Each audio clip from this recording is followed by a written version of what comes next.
Hello everyone, and welcome back to Lucifer's Travels. I am Heartless, your DM, and, well, why don't our players that are with us today introduce themselves? I'm Altaria. I play Ducky Claw. Hello. I was just going to ask if that was all the information you needed. Yeah, you don't need to do any more if you don't want to. Okay. It's very simple, Altaria. Altaria is a simple creature. But in other words, it's me, your local Toon-kind bootleg Sableye audiovisual, and I'll be playing Phlox Claw. What's up? I'm Mira. I will be playing Lou, the poor pilot dragged into all of this mess because they can't run away from their destiny. There you are. Do you want me to do the introduction again? Yeah, sure. You kind of cut out Okay. in the middle of saying destiny. I'm Mira. I'll be playing Lou, and yeah, they're running from their destiny, but it's caught up to them. Hi there. I am Moreski, but feel free to call me Moreski. And I'm playing as Sol Reynard, the cheerful barbarian who has just kind of joined in on this fun new adventure. Wow, she's got many new friends now. And unfortunately, we have one more player, but they will not be joining us today, who plays Mossy Sloan, our resident Hausen Toon mole. We love very much. Yes. So, last time, everyone met at the Silent Mushroom Tavern and met up with Lucifer and his friend Teddy and the two bounty hunter siblings. They started their adventure by being very suspicious of some dragon fruit and walking to the airport where they met Lou. And subsequently booked a flight generally into the sky to look at the very strange clouds that have been hanging over this town for 2 weeks. Once in the sky, some sky pirates decided to come knocking, and there was a very, very brief fight before poor Drake Sky was just threatened within an inch of his life when he tried to enter the vessel to negotiate. We were very productive. Yes. As such, the team decided to actually negotiate with the captain, who you all know as Ma. And Phlox Claw makes a pinky promise with the captain to not backstab each other and be in this adventure together. And as that is finishing up, Ma gestures to the food and says, eat your fill. After that, I'll take you around and show you the place.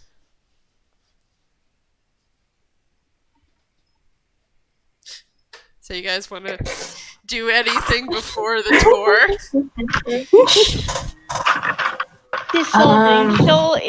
I'm going to say if Sol can, she's going to try and put one of the chicken drumsticks into her hammer space.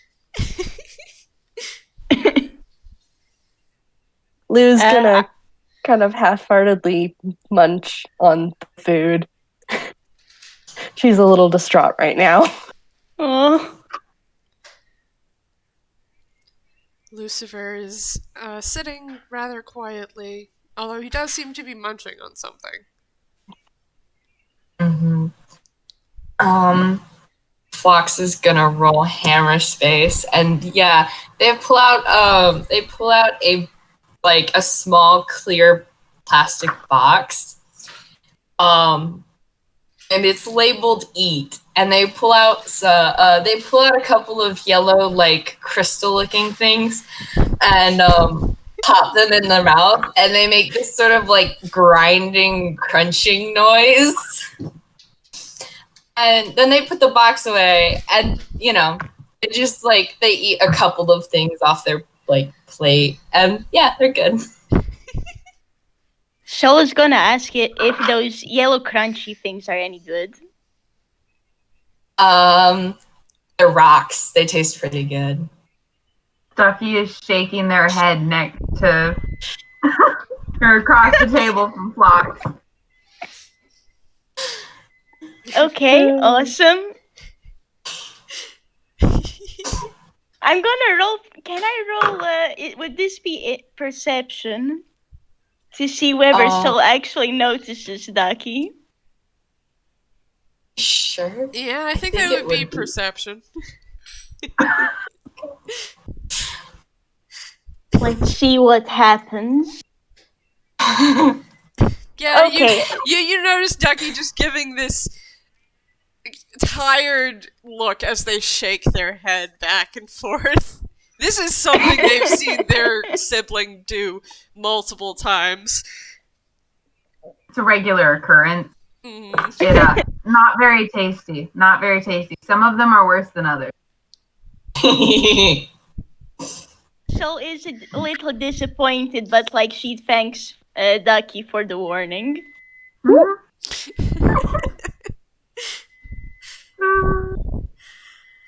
All right, so you all finish up your meal, and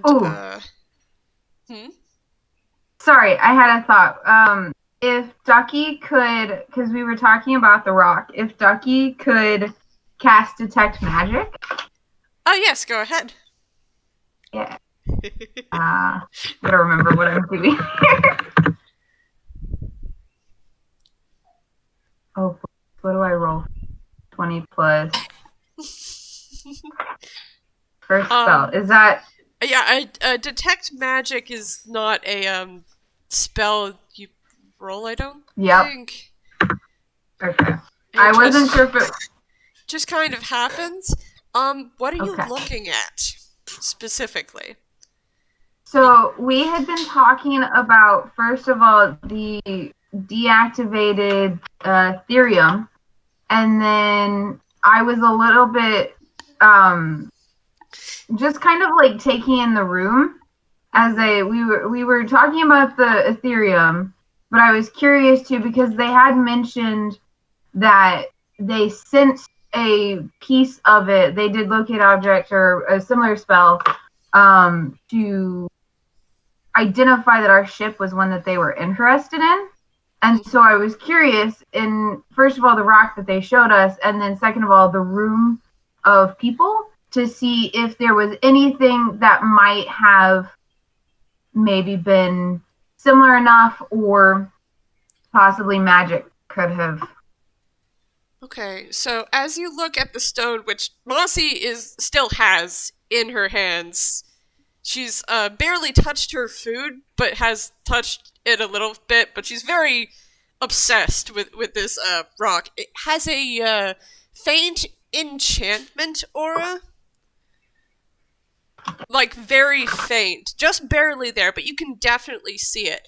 And as you look around the room, you see something very odd about Teddy. Okay. That's a necromantic aura there. I was afraid of that, but okay. And oh my goodness. you get the same kind of aura from Luciver himself too. Okay. What could that mean? Yeah. And then you look at the rest of the people and you notice that hidden beneath Lou's clothes is that same enchantment aura, but much stronger. Okay. All right. Just gonna hold that in the back pocket for the moment. Yep. So He yes. sees all. Yes.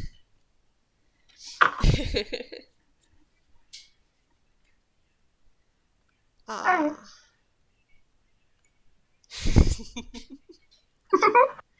All right. Is that all you all would like to do at dinner? Mm-hmm. Yeah.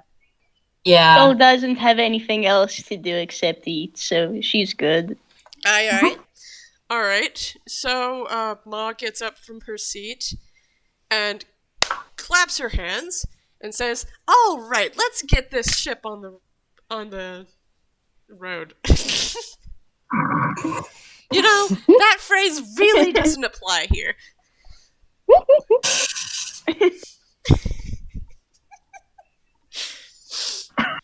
To be fair, I don't think it can apply anywhere, because either it's in the sea or in the air, but neither of those have roads. Skylanes. I mean, that's a fair point. You could say there's sea roads, perhaps? Maybe it does apply after all. Regardless, let me show you around. And she leads the way, and as the ship starts moving, and Lou, you notice that your ship has started away from you Mm-hmm. and is headed back towards the airport. She kind of just quietly waves at it goodbye. Like this very tiny little wave. Goodbye, ship. You were good to me. Can I say that, like, if Sol notices this, she's going to wave too? Make a perception check. Let's see how well this goes. Oh, you didn't Wait, put the wrong D. one? You didn't Yeah. put the D in there. Oh, well. She does not notice at all. No, you're too fascinated by I don't know how this ship that you're on is moving, and how everyone else except for poor Mossy, who's starting to look a bit green again, is just moving about, going about their day like it's nothing. Yeah, and like I'm sure there's like all kinds of new and interesting things on this ship. So Sol is just having a moment of, ooh, I wonder what that does. Mm-hmm. So thankfully for poor Mossy, Ma has decided to show you where you guys will be sleeping first. There are 2 free rooms, and Ma gently ushers Mossy into one of them. Just sit on the bed, and there's a can right next to it, so you can use that if you feel sick, dear.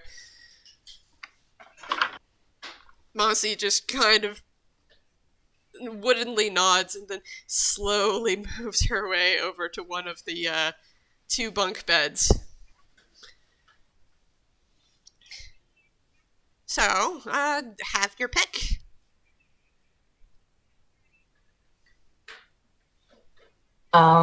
Phlox is gonna look at Ducky and sort of like head towards the other room. They don't really want to be in the same room as potentially sick Mossy. Ducky's gonna follow Phlox and head in the same direction. Lucifer is going to look between the 2 rooms and just kind of go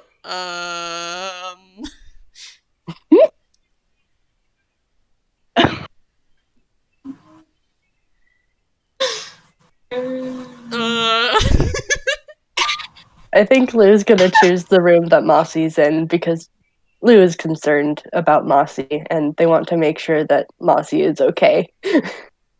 Yep.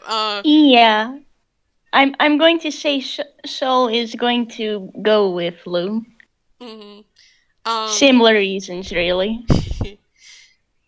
So let's start with Phlox and Ducky. As you guys enter the room, it looks like the one you'd seen earlier when Ma opened the door for Mossy. It's just has 2 bunk beds. There are 2 chests, 1 for each bunk bed.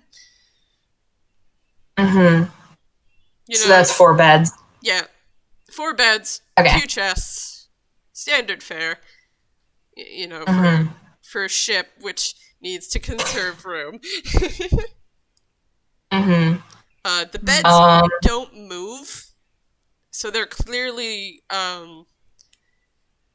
well, I think They nailed to the floor? yeah, the posts don't move, but as you're watching, the beds slightly sway with the ship. Mm-hmm. I mean, Phlox is gonna look around the room and they're gonna scramble on top of the bunk bed to the left, to the taller bed, and they're gonna look down at Ducky and say, do you still have that whole thing with ceiling fans? Hey, I don't think there's a. I was gonna take top bunk. Do you want top bunk? You're right. You're right. You do need the extra height. I'm taller than you, peckneck. That feels like a you problem. And Ducky's gonna walk over and sit on the bottom bunk.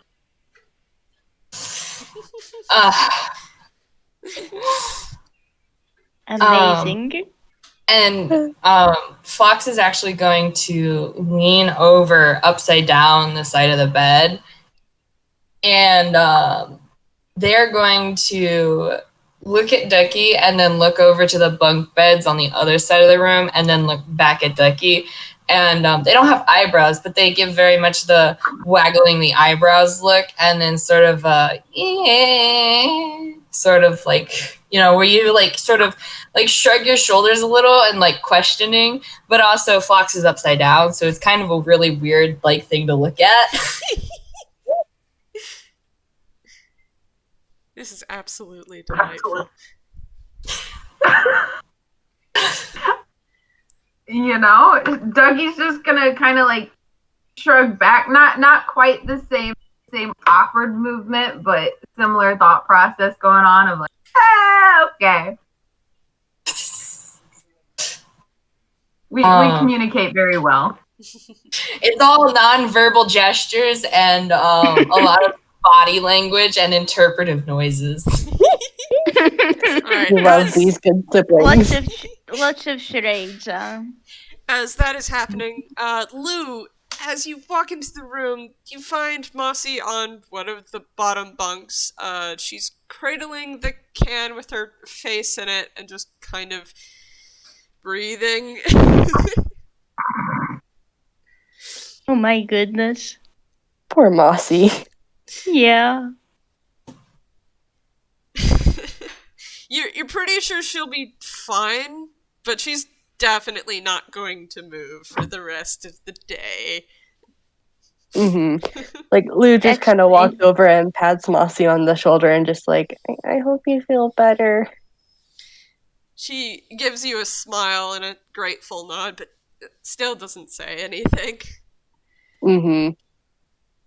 Lou nods Yeah. and then kind of just wanders around the room a bit.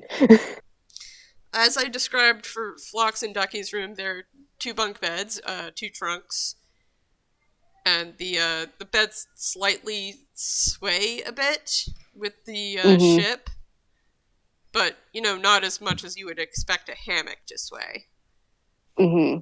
Just enough to keep you from feeling more seasick, because I think you'd feel more seasick if they didn't move. I don't know.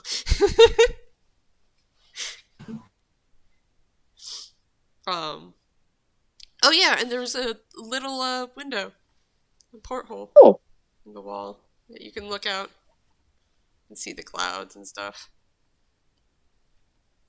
Lou's gonna do that. They're gonna peer out the window, and should I roll perception to see if they notice anything? Okay. So, like, Lou, what do your Ghibli eyes see? Unfortunately, not a lot. Not much. There's a. Unfortunately, the porthole's in the side of the ship, and the ship is surrounded by dark clouds, so you don't see very much. There are a lot of dark clouds out there, though. Seem like it'll be a storm. Definitely. Although you're not That's sure, ominous. because these clouds don't seem to be reacting in any way. Besides, the usual, hey, your airplane moving clouds sort of reacting. Mm-hmm.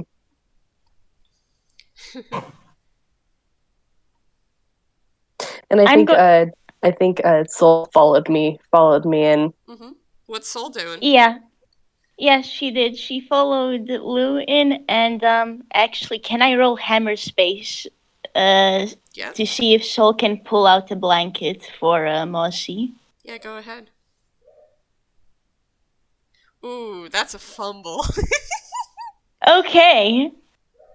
I do not have a custom sheet, so does anyone have the I think I list? might.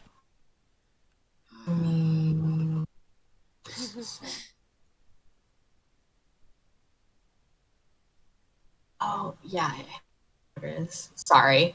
Again, my characters all use custom sheets, so it's like I know I have it, but where is it? Yeah, no, that's fair, because I've made a custom sheet for my other character, but I haven't done one for Sol yet. Oh, thank you. Let's see, 14 is a shaving kit. So, Q pulls this out, and she just looks very confused. That doesn't look like a blanket at all. and you're not even sure what the shaving kit is for. You don't really need one. Exactly. Okay, Try again. let's... Yeah. Ah, yes, you get it this time. Okay, and this time, Sol does pull the blanket, and like she pulls it like around Mossy, not too tightly, but just so that Mossy can have a bit more comfort during this whole mess. She looks up at you and smiles gratefully before pushing her star nose back into the can. Ooh, yeah, fair. With that all done, though, I guess we checked out the window. What we got left is the bunk beds, and I'm going to go ahead and roll acrobatics because Sol is going to try and jump on the top bunk bed. Are you gonna? Are you doing it in a fancy manner, or are you just jumping? Because if you're just jumping, that would be athletics. She is doing it in a fancy manner. All right, roll your acrobatics check. Oh, okay. And that is a 23. Lou, you turn around just in time to see Sol twirl around on the ground, and then suddenly and kind of magically lift off into the air and do at least 1 or 2 flips before landing on the top bunk of the opposite bunk bed. Oh, that. Bed. Wow. It's like, thank you. This bunk bed's mine now. Like, unless you want it, but Sol is just kind of very proud of herself for that. I can take bottom bunk. That's okay. I don't need the top.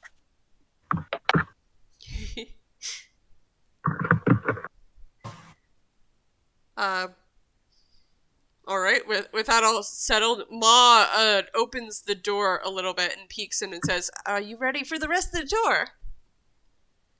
Mm-hmm. Okay, sure. And yeah, it's like, I hope you feel better soon, Mossy. And Sol is like just gonna then jump back down to the floor. Mm-hmm. Lou's gonna head out of the room after giving her goodbyes to Mossy. Mossy just nods at you two, and you leave her to hopefully feel better in the morning. Mm-hmm. Yeah. And rejoin Lucifer and Teddy and Ma in the hallway. Lucifer looks very uncomfortable, but you get the feeling that he's probably going to be in the room with Phlox and Ducky. Mm-hmm. Okay. Ma goes over and knocks on Phlox and Ducky's door. What are Phlox and Ducky doing now? They're conversing, and I don't know if anyone else knows Thieves' Cant, but they are like heads sort of half pressed together, like, hand gestures here and there, very much like in deep conversation. And Phlox, like there's like the muffled sounds of them conversing, and then there's like it stops, and then the door, Phlox opens the door and waves at them. Sol is going to wave right back. Ma's going to grin and say, "You ready for the rest of the tour?" Need to familiarize yourself with the rest of it. Phlox glances back at Ducky and gives sort of a, like, are you ready? Sort of like shake of like, like look. Again, it's shout out to body language. Ducky's just gonna give a thumbs up and go join Phlox at the door. And yeah, they join the rest of the group. All right. Mm. So, Ma leads the 6 of you through a tour of the ship. You guys, she doesn't actually take you up to the crow's nest, but she points to it so you know where it is. Sol will remember that. She takes you below, past your rooms, through a very large room with just bunk beds in it, which is where the rest of the crew sleeps. Drake is sitting there bandaging his own wounds. Guy, can I say that Sol goes over to him? And she pulls out the one chicken drumsticks he saved from dinner and just hands it over in like an apology. He kind of just looks up and startles for a second before he realizes what you're doing, and he just picks up his plate and offers it so you can put the drumstick on it. Thanks. Thanks. That's what she does. I hope you feel better soon. Sorry for smacking you so badly. And Sol is going to run back over to Lou and Co. He just kind of nods and goes back to bandaging his wounds. What's Phlox doing? Phlox was just gonna give him a wave and very much a rictus grin. He's gonna glance at you, sweat a little bit, and then go back to what he's doing.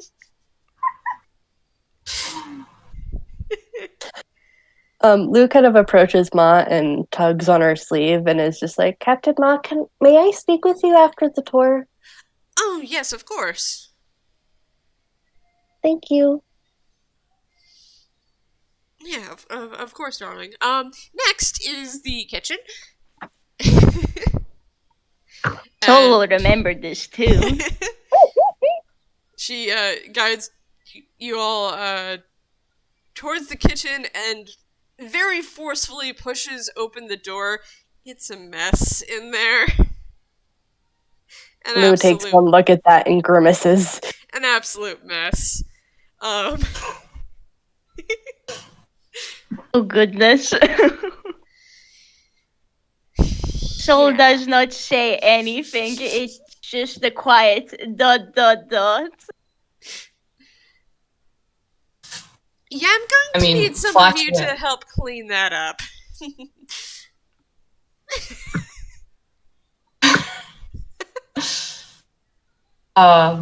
Phlox immediately like puts like a finger where you guess their nose is and says, "Nose goes." Ducky's gonna follow suit very quickly. Lucifer startles and puts his finger into the darkness where you suppose his nose probably. Nose goes.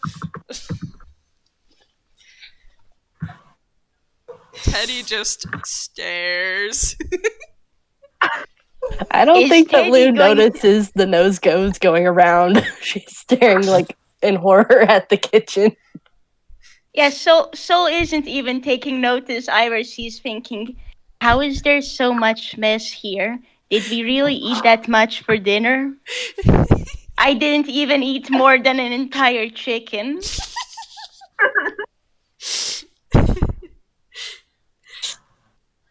Ma chuckles and then shuts the door. Alrighty. Next is the engine room. And she similarly opens the door into the engine room to just generally show you guys. Mhm. What? I'm just showing the new people around. New people? Lou's eyes are sparkling.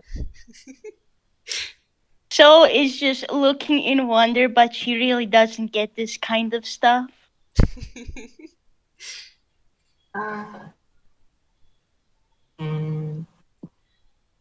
Can Phlox roll some, like perception to see if they notice anything in particular about the engine room? Mm-hmm. Okay.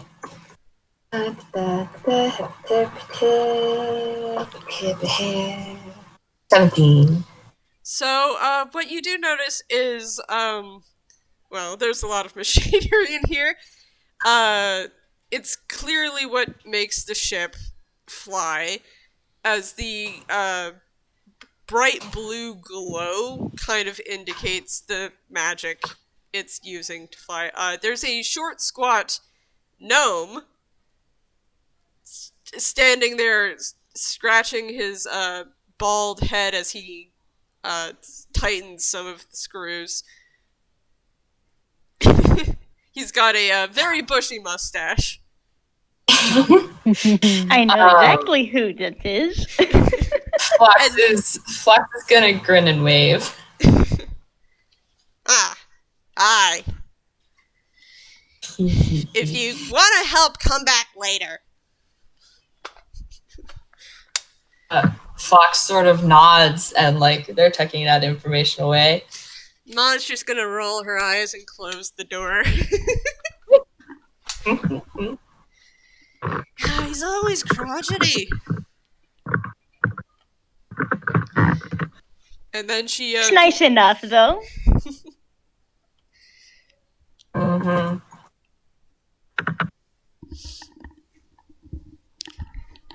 She gives a heavy sigh, and then, so the rest is just the galley, and she goes and shows you that, and then takes you back up to the deck of the ship, Mm-hmm. where you can see just a bit above the clouds, because the ship is actually sailing on the tops of the clouds themselves.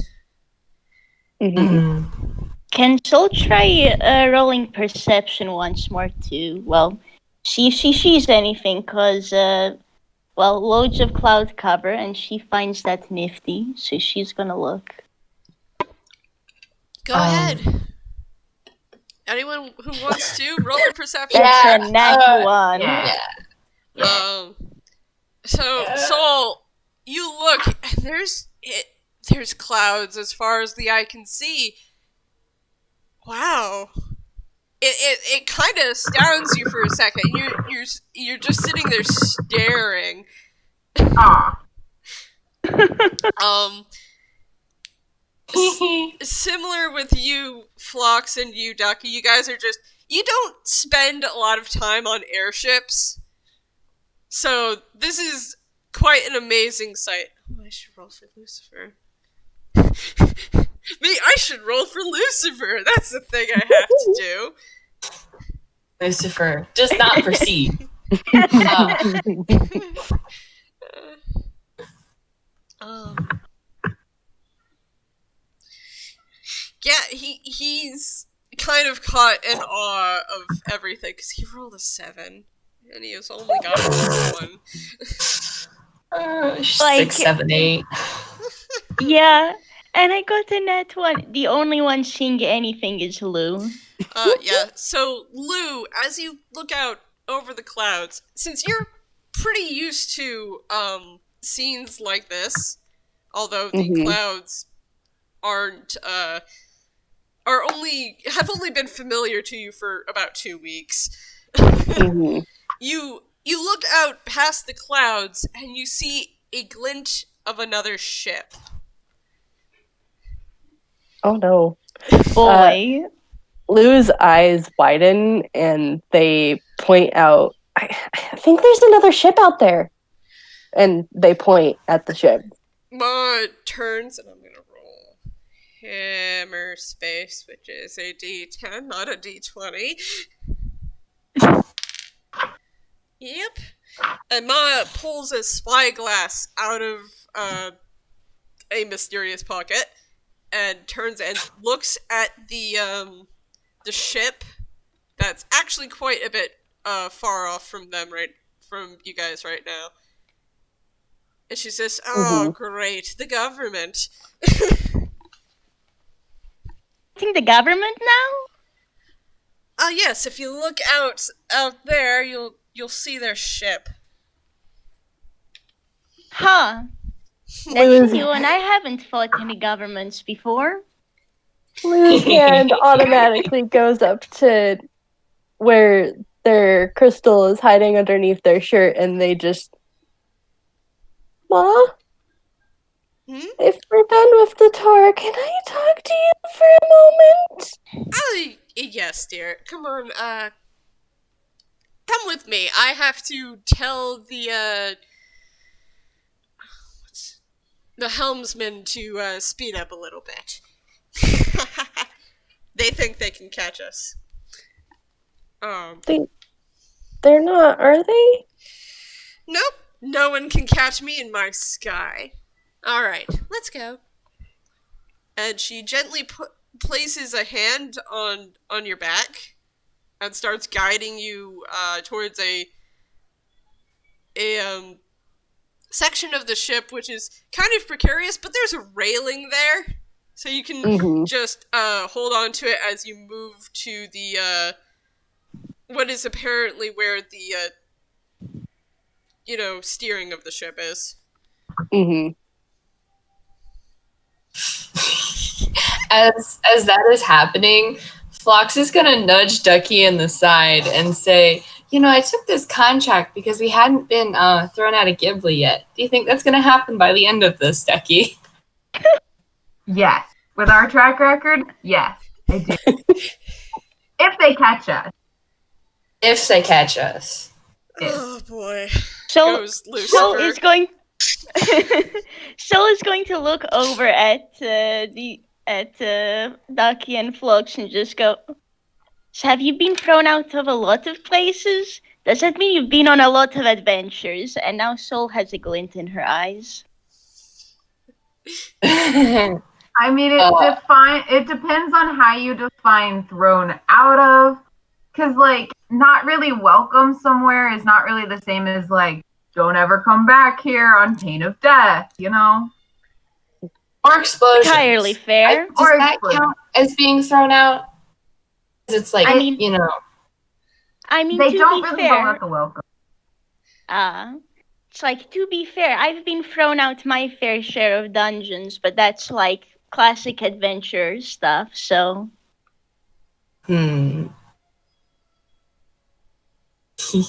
So, on that note, we're going to go to Ma and Lou, who's actually alone in the place where you drive this airship, because Ma has told the helmsman to just go out and go tell her husband to make the ship go faster.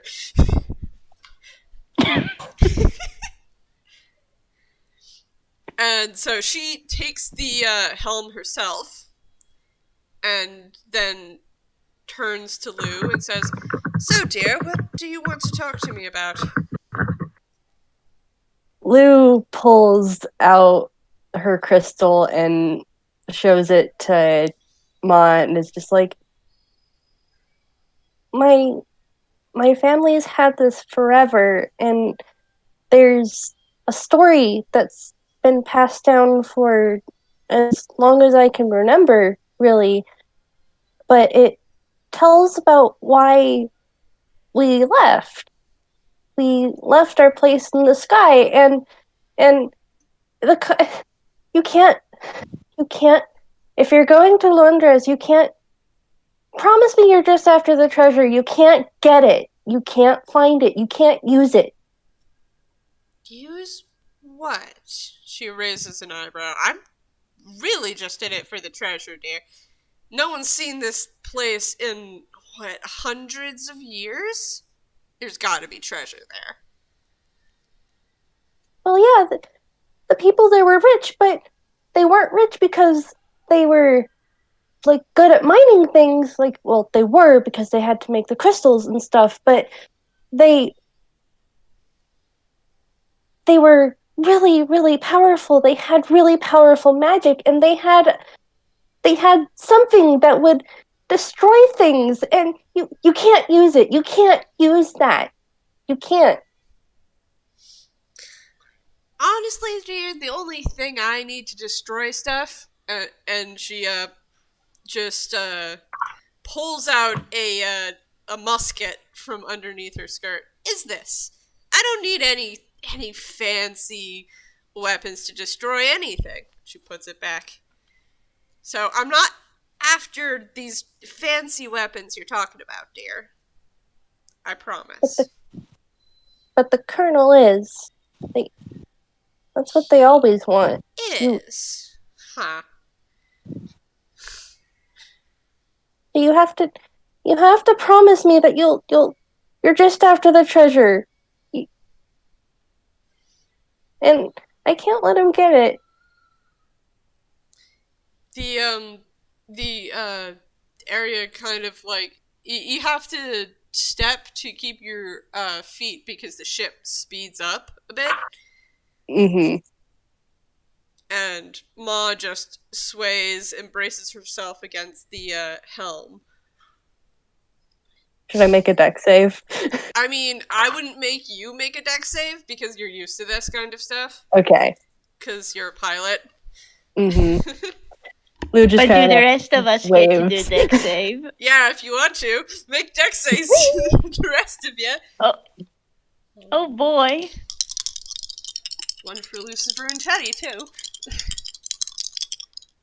That's an S, not a D. Come on, keyboard.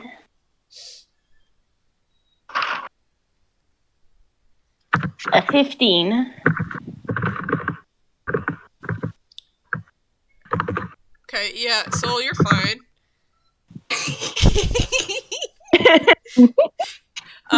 Both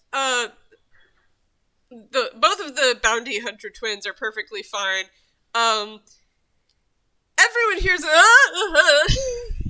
as Lucifer and Teddy both spill over onto the deck, and it's loud enough for you to hear this, Lou, while you're having this very, very terse conversation.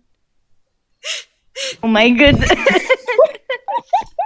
Lou kind of just blinks and then shakes her head. She can't concentrate on that. She can find out if they're okay later. I have this image of now on the deck. You have Teddy and Lucy just sprawled on the deck, and the other three are just trying to like get them back up. I mean, I don't know. Pan, back to you guys. What are you trying to help Lucifer and Teddy back up from the deck? I mean, So- yeah. Shall I roll strength to see how like Sol is going to try and pull? I guess Teddy would be closer to her, and she's gonna try and pull Teddy up. So I'm gonna Okay. roll strength for Roll her. strength. Okay, and that is a +6. Yeah, And that is a dirty 20. You definitely have no trouble, even with noticing that Teddy's a little bit heavier than you expected him to be. Considering he's a teddy bear, you kind of expected him to be, a little lighter, because he's made of fluff, isn't he? But you easily pull him back to his feet. And he just kind of grunts at you. Sol gives him a thumbs up, and she figures, well, I mean, who is she to judge? Maybe he has, a reinforced core or something. Anyway, that's no matter. She pulled him up, no problems. Ducky and Phlox, you want to do anything? Phlox is gonna look at Ducky, and then Phlox is gonna look down at Lucifer, and then also roll strength to help to yoink Lucifer up. That's a 6. It's really just like, hey, are you dead? If anything, it's Phlox leans over and just sort of pokes Lucifer, like, are you dead? Where do you poke Lucifer? Oh boy. Probably, you know what? Probably the back of the head. Oh, okay. Yeah, there's hair under there. You're pretty sure. Is he secretly a pretty boy under that hood? You don't know, and Lucifer just kind of waves his hand toward Phlox. What are you doing, Ducky? Ducky was gonna wait until the ship leveled out and we knew everyone wasn't gonna end up back on the floor, but everyone's getting up, so Ducky, seeing what Phlox did, is just gonna roll their eyes and then try and help up. Yeah, you do manage, although Lucifer does feel a little heavier than you expected him to be. Even with how skinny he is. Interesting. But yeah, you managed to get him back on his feet and steady him, and he gives you a wan smile. I'm just not used to this. Happens to the best of us. Phlox gives him a big toothy grin. It's like, man, Phlox sure seems to smile a lot. All right, back to the intense conversation. Oh, well, I'm actually going to say, after that, Sol's, just gonna come over and see, hey, Lucy, are you doing all right? Yes, I'm perfectly fine. I'm fine. I'm fine. I'm fine. He just kind of starts brushing himself off. Okay, Sol's, just gonna nod at that, okay, good. Not gonna roll insight, just gonna be like, yep, accept it, face value. The thing is, Sol would accept it at face value. Alright, carry on then. Understandable. Have a nice day. Yeah, exactly. Alright, back to the intense conversation between Ma and Lou. And Ma looks to Lou and,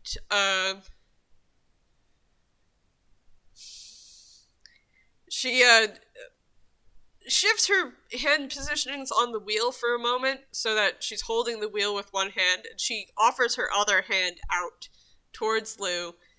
Pinky out. Make a pinky promise with me. Lou makes the pinky promise. I promise I'm only after the treasure. I've always only been after the treasure of Lundruis. I'll help you get the treasure, just don't... If part of the treasure is the weapon, just leave that part alone, even if it looks really shiny. How about we break it instead? Ma is valid. Yeah, we'll break it. We'll break it so nobody else has to get hurt by my past. And Ma nods certainly and then takes her pinky back. So, is Thank that you, all Miss you needed to Captain talk Ma. to me about, dear? Yeah, that's what I was mainly worried about, but the Colonel's coming after us, so they're you gotta be careful, okay? They're dangerous. Honey. There's a reason why I call this my sky. I've had so many run-ins with him, it's not even funny. They can't catch me when we've got our game on. She kind of just stretches and gives a wide grin to Lou. Lou's gonna roll insight just to see if she actually believes. Yeah, she 100% believes that, and you get the feeling that Ma's had a run-in with the government a lot of times. Lou just kind of nods and is just like, Okay, if you say so. Thank you, Ma. Of course. Now, go get back to your friends. Okay. and Lou does. Alright, you guys see Lou return alone. Although that was probably because you saw one of the other Sky Pirates earlier leave and rush off back towards the engine room. I will note that Lou has not hidden the necklace again. Oh yeah, so out in everyone display. make a perception check. Actually, does Sol even need to do a perception check because she already knows? I mean, Oh, that's a thought. How long has it been since I cast detect magic, would you say? I think it's been longer than 10 minutes, unfortunately. Dang it. Okay. Although it probably would have been just on the cusp of 10 minutes when you went to the engine room, so you would know that the engine is using a mixture of enchantment and the more destructive type of magic. I can't remember what it's called. Evocation? Evocation, yes. So, yeah, most of you see it. Lucifer's just too distracted. So He is busy trying to be not suspicious. Yeah, definitely nothing wrong here. Exactly. Would it be reasonable to say that Ducky could assume that was a bit of magic that they caught off of Lou earlier? Oh yes, definitely. Okay. That's a very pretty blue stone on a necklace that's now hanging from around Lou's neck. Phlox sees rock. Phlox Oh, no. goes, hell yeah, it's a fucking rock. And I mean, Sol kind of already knows of the pretty shiny rock. She won't comment.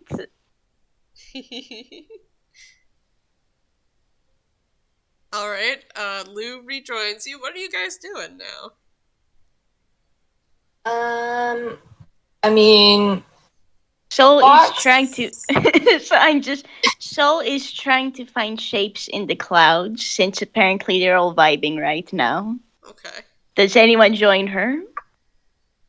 Phlox is gonna go look back, honestly, where Lou pointed out the government ship, and is sort of like leaning over the railing, like seeing if they can't like catch any glimpse of it.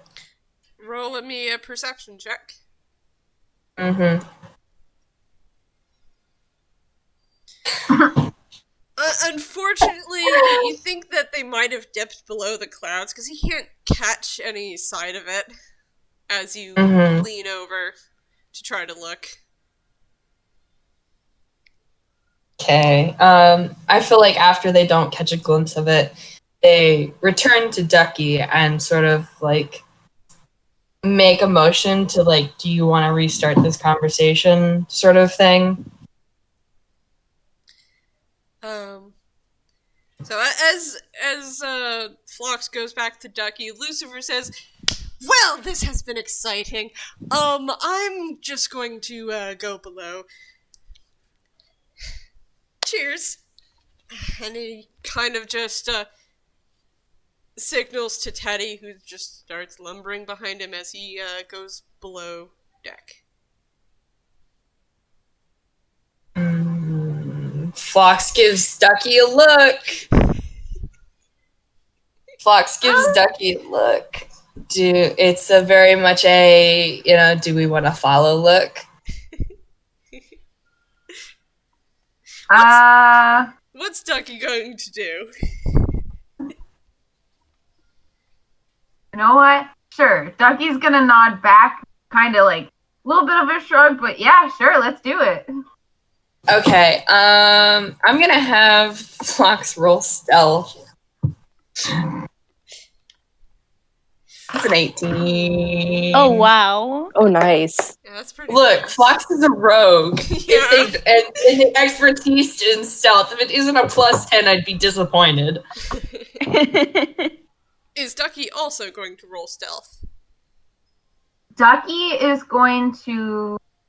Well, if Phlox goes first, the way Ducky is expecting them to, Ducky is going to hang back for a second. Or no, if I'm remembering the plan correctly, Ducky is going to go first and not be super subtle,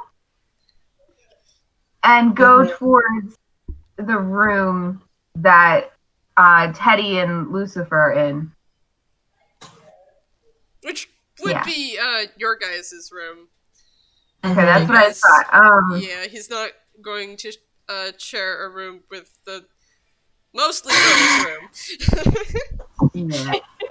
Thinking about it, this is a team of mostly girls, isn't it? I guess Teddy and Lucy can be honorary girls. So Ducky will give him just long enough to get back to the room and stuff, and then wander after and kind of poke their head in and say, "Hey, Lucifer, can I borrow Teddy for a minute?" Lucifer startles as you peek in the room, and Teddy's just kind of sitting on one of the bottom bunk beds.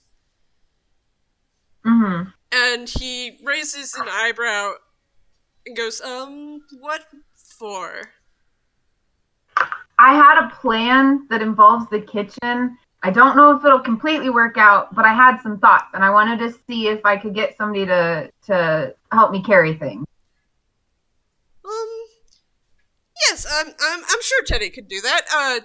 Teddy, follow Ducky's directions, okay? Teddy slowly nods and then looks to you, Ducky. Alrighty, if you don't mind following me to the kitchen then, Teddy. Teddy slowly gets up and starts lumbering towards you. And I will lead Teddy in the direction of the kitchen. Mm-hmm. And as Ducky leads Teddy away, Phlox, in stealth, slips into the room and shuts the door and locks it behind them. Lucifer immediately startles at the lock because he did not hear you at all. He jumps and looks over at you and goes, "Oh dear." Hi, Lucifer. Hi, Phlox.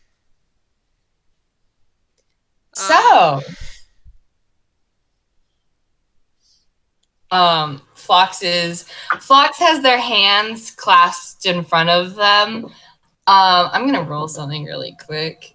I'm gonna roll 2 things actually really quick just to see how well this goes. Okay, and then we're gonna roll this. So what are you getting Okay. out of your hammer space? Phlox has slipped a dagger out of their hammer space, and they have tucked it into essentially like the small of their spine. I'm going to roll perception. Mm-hmm. And Lucifer, unfortunately, you weren't stealthy enough, and he immediately holds up his hands and starts kind of, admittedly a bad decision, but walking backwards until he's his back is against the wall, and he says, hey, there's no need for that, is there? I mean, Phlox does this sort of gesture where they like a very dramatic sort of like shrug, and they're like, I don't know, Lucy, how do you want this conversation to go?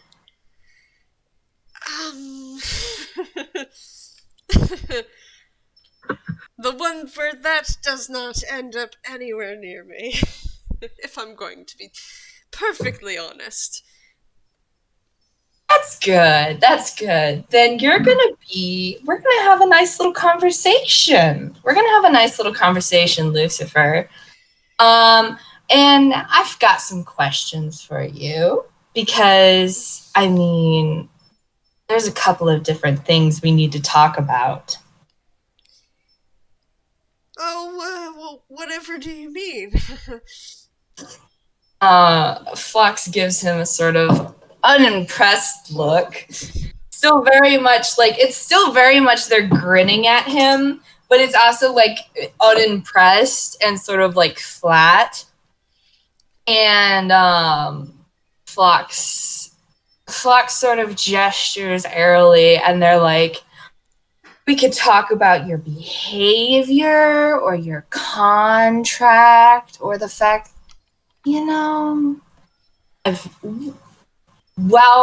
am not exactly the most perceptive, and Ducky is not the most perceptive. There's a reason they say 2 heads are better than 1, and don't think we haven't noticed your little 2 heads are better than 1 situation.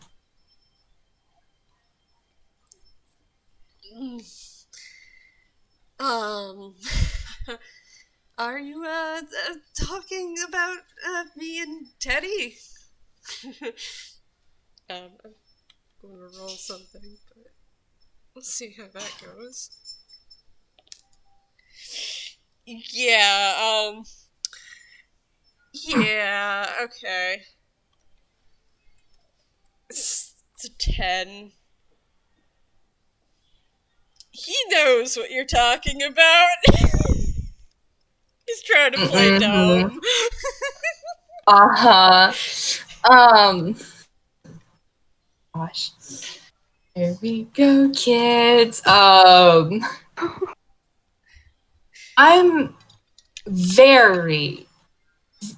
don't judge people. And Phlox sort of like delicately taps their like clawed hand to their chest over their chest plate. And, my job to just, follow the contract and do the job, and everything will be fine. So you can trust me on that, and you can trust Ducky on that. We're attunes of our word.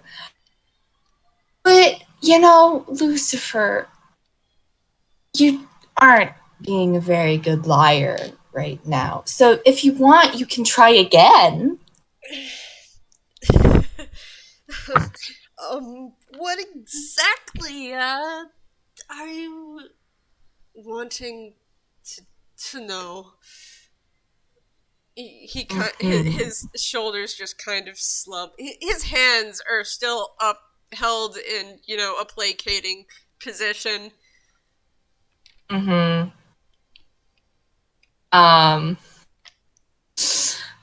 So Phlox is going to pull their dagger from their belt and start like twirling it in their fingers.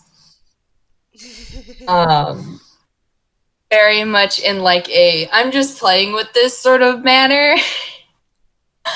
And then they point it at Lucifer, sort of almost like, you know, with like a flare, and they say, well, you could always start at the beginning, or you could start with taking that fun little hood of yours off, or, you know, explaining to me what the hell is up with you and Teddy.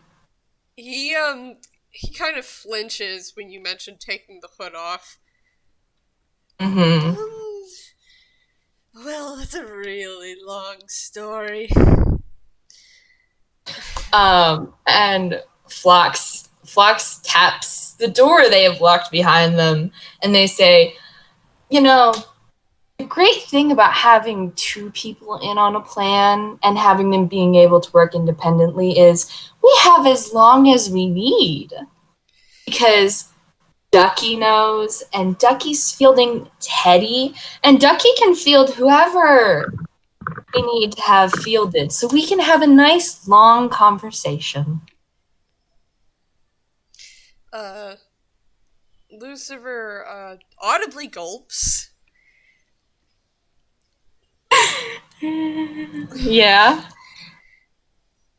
So you want me to take my hood off? You could start there, or we could work our way up to it. You know, again, we've got time. If you don't want to take it off right away, I mean, and Phlox does another twirl of the dagger, and it's sort of much a, you know what? I'm gonna have. Oh, let's see something. Okay, we're gonna roll something really quick. Okay.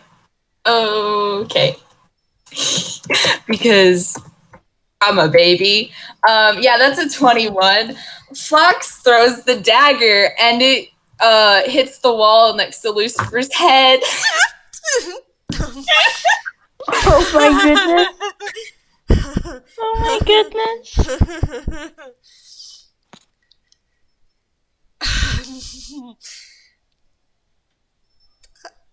Hi. Hi. How are you doing, Lucy? You know, that's kind of a loaded question right now. I noticed.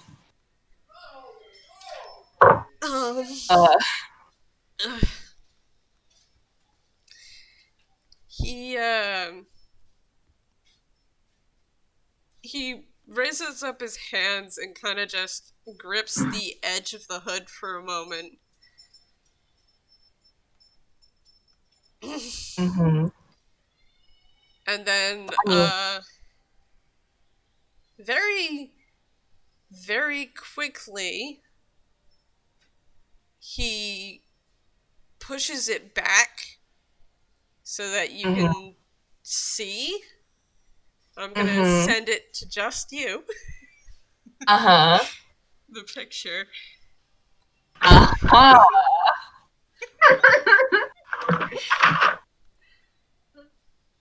Here we go, kids. It's time for secret DMs.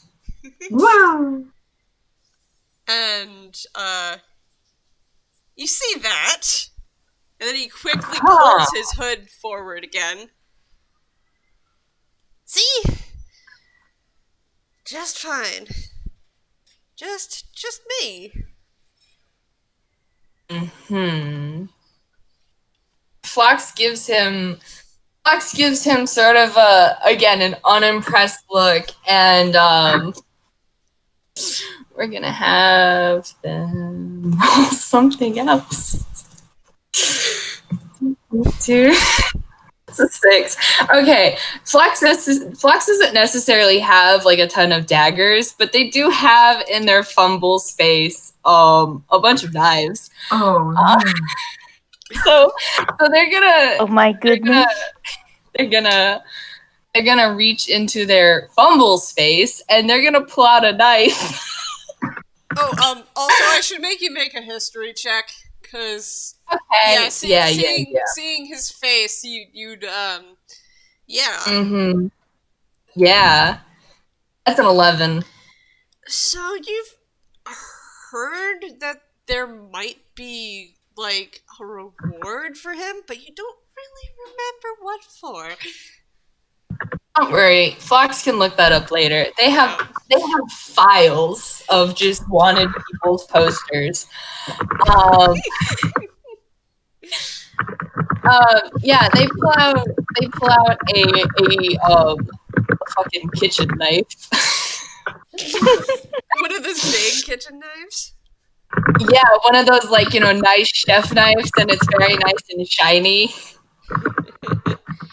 And they start playing with it like they had the dagger.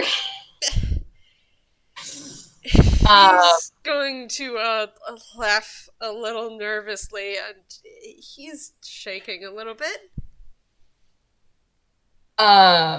Phlox gives him the same sort of rictus grin they gave the first mate. And they grin at him.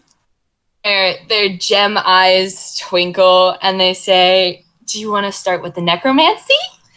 Or do you want to start with the pirates?" So, we're going to pause on that and go to see what Sol and Lou are doing. Amazing. Cliffhangers. What are you two doing? You were left up on the deck. You glanced over your shoulder and everyone was gone. What are you guys doing? Lou kind of looks at Sol and is just like, do you want to go back into our room? Your hair's looking a little wild from all the wind. Yeah, sure. I'd like that. I'd probably have to redo my twin tails. Oh, And, I can help with that.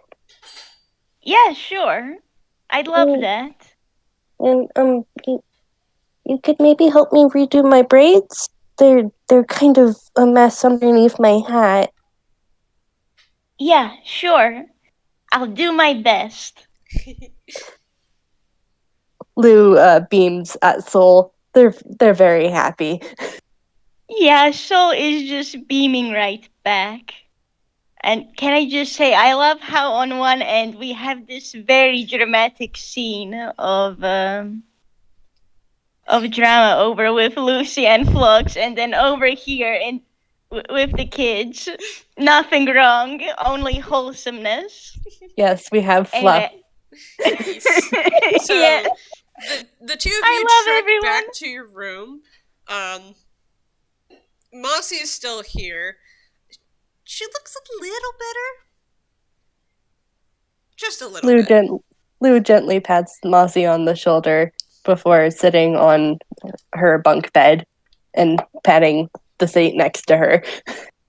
Yeah, and Sol is going to wave at Mossy before going to follow Lou.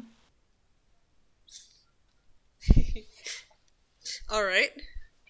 So, should we both roll dex to see how well we do? Yeah, thinking. Role play the reveal of Lou's braids, please.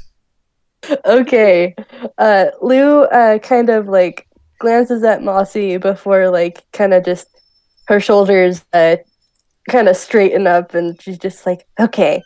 And she pops her head off, and two very long braids flop out from the hat.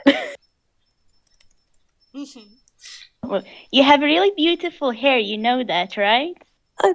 Thanks. Your hair's really pretty too. It's really red. Ah, thank you.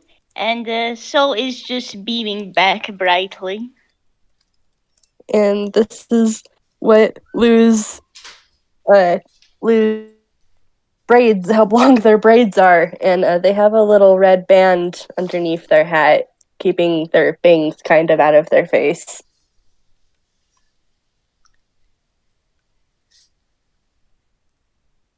But yeah. I'm going to say Sol is like going to say, aha, red headband. She has a good choice on colors.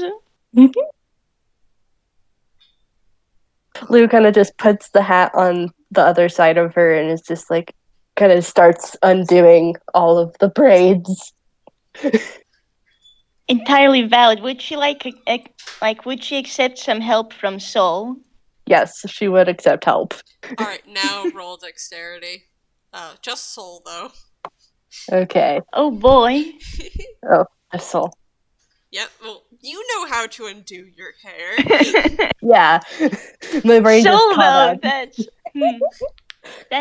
that's a 9. Okay, well, Sol tries her best, but it's probably going a little bit tougher because by now Sol has mostly just kept her hair up in ponytails and such because, she likes looking pretty, but she doesn't have the patience to do plaits, and now that's catching up to her.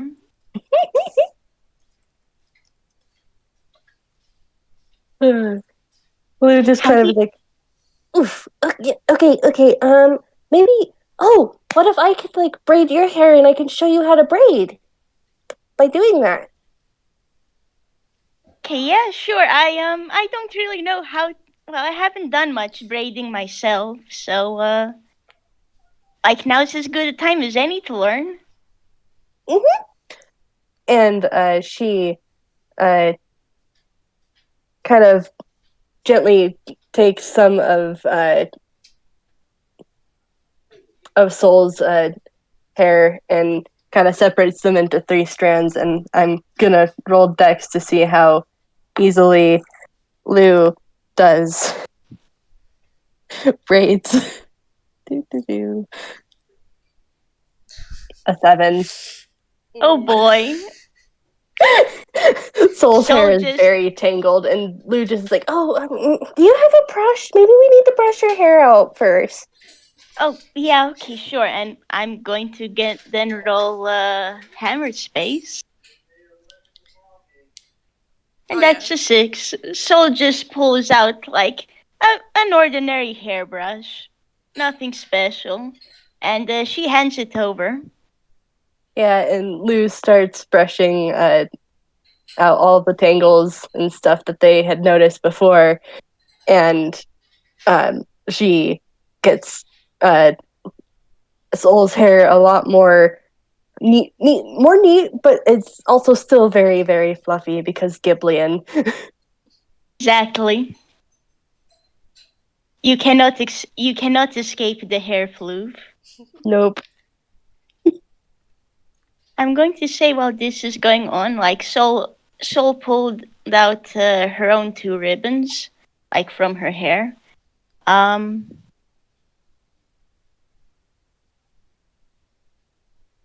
I'm going to say, Sol's going to ask, so, I have white ribbons and you have red ones. Do you want to trade one? Oh, that would be fun. Yeah, then sure. we can match. Yeah, we can match. Lou is beaming at Sol. They've never had a friend who's been willing to, like, do something like this with them before. They're on a friendship high right now. Okay, first of all, Lou is amazing, and Lou, you have gained a friend in Sol. You cannot escape her now. I'm sorry, it's too late. Why would she want to escape? Sol's amazing. And Sol is just super cheerful now as well, because, like, she's made friends with people before, but never quite like this. Mm-hmm. So, like, you can see Sol's ears and tail are all perked up. And, like, if this goes any longer, I'm sure you're going to see, like, the little flowers and stuff you get around Happy Ghiblians. Yeah, I think that's pretty much the same with Lou. There's just, in one room, very happy, wholesome, like, aura of happiness. In the other room, tension is rising. Speaking about the other room, let's go back to that. I'm just, it's like you have the JoJo menacing behind Phlox. Okay, moving back to Lucifer and Phlox with a brief look in on Ducky and Teddy in the kitchen. It doesn't seem to be going well. I mean, actually, I Go had ahead. plans for on the way to the kitchen.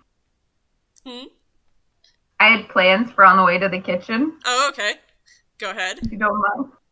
So, after I get Teddy into the hallway on the way to the kitchen, the plan is Ducky is going to chatter and say, hey, how's it going? I know the plans really changed and it's not exactly what the contract stated, and just kind of blather on about that and do a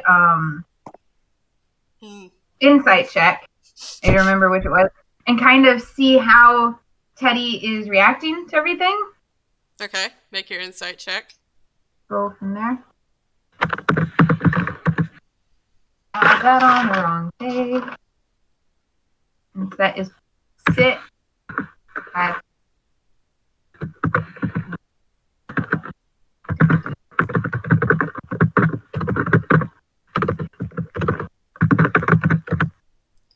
15. Okay, so with that, you can tell that he might be grunting, but there's nothing going on upstairs. There are no thoughts in this teddy bear. No thoughts, head empty. Yeah. Only grunts. Only grunting, which you assume that Lucifer probably taught him to do in response to any form of communication. Okay.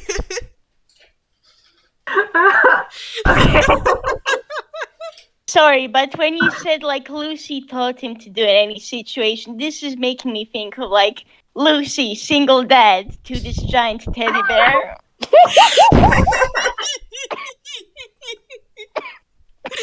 I'm just imagining how that would have gone. Okay, if someone talks with you for long enough and pauses, you make this noise in particular. Yes. Make affirmation noise. Yeah. So it's just Ducky talking till they get to the kitchen in that case. Teddy's just going to grunt. So like I said, not going well. Yeah. Alright, back to Phlox and Lucifer. Oh,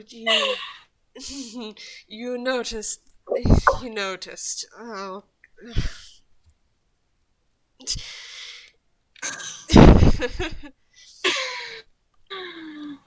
I mean, what did I notice?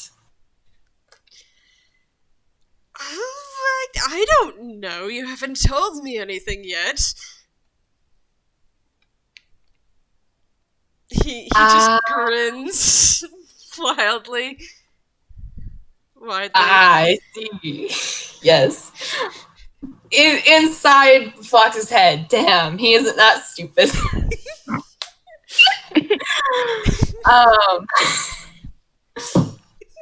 But Phlox just grins right back, and they're still playing with the kitchen knife, just like, you know, having a good time showing off their knife collection. And they sort of, like, you know, give sort of a nod at that, and they're like, well, there's necromancy, and there's the density, and there's that funny little smell that's following Teddy around. It's piecing together quite a picture. Well,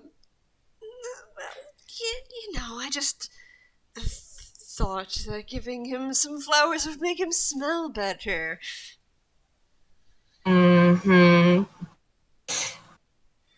Better than, and Phlox like does a sort of like gestures with the knife and like a swirling motion. Well, what do you suppose better than? I mean, one could always assume a corpse. That's always fun to have walking around.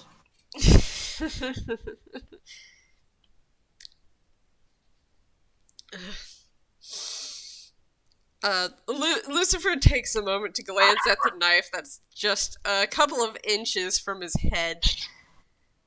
And looks back to Phlox and goes, you know,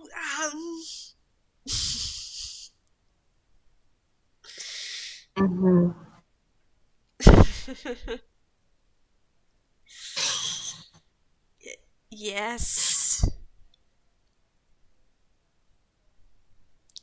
He's a corpse. Well, what else would he be? And Phlox sort of like actually like glances at the door and gives like the impression of a maybe like a real thinky thought sort of second. It's just like, well, I really hope Ducky doesn't do anything too much because that would be really interesting, huh? And then they like sort of like they bring their knife hand up to their chin and with a finger like, you know, they tap their chin and they're sort of just like, that would be interesting. And they like side-eye glance at Lucifer.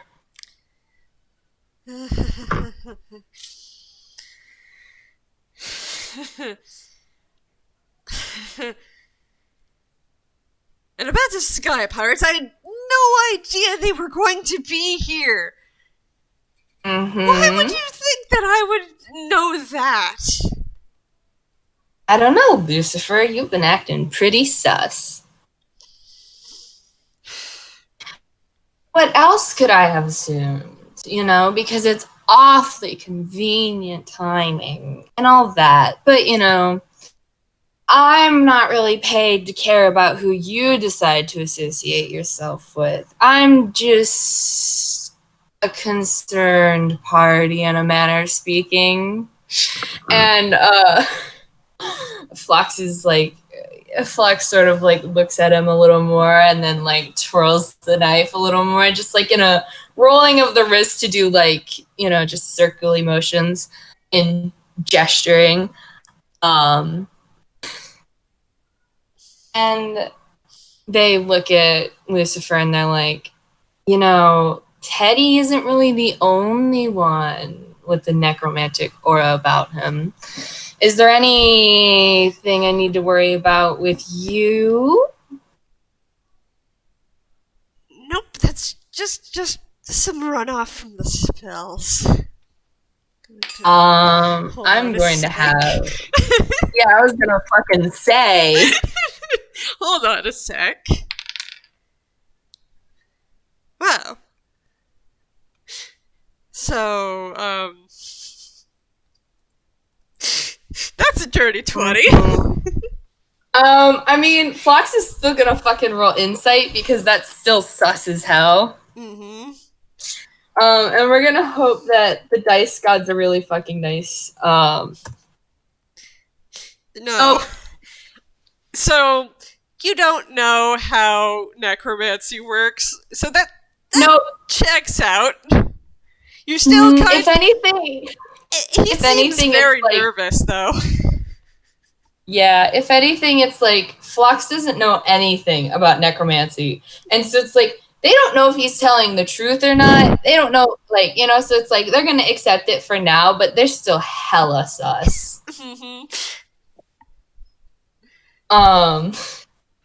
And Phlox is actually going to, they've got Mage Hand, so they're actually going to Mage Hand their knife back from the wall.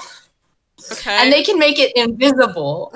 So it's very much Phlox makes like a twirling motion with their knife hand, and then the knife next to Lucifer's head just pops out of the wall. And comes back to Phlox, and they grab it in the same hand as the chef knife, and they have 2 knives again.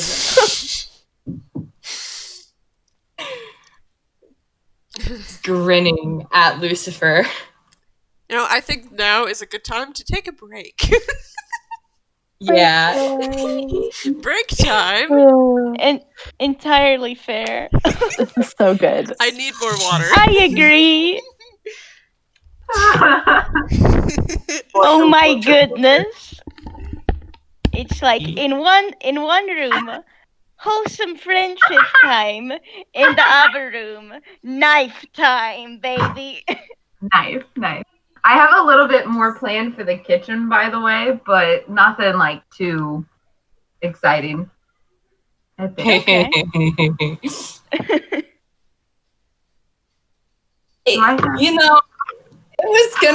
I honestly, the plan was to have like an actual, like normal person conversation. And then the thought popped into my head of, well, first of all, Phlox is going to be in an enclosed space with a wizard. They haven't seen what magic he can do, so it's very much a, maybe I should have this out just in caseies.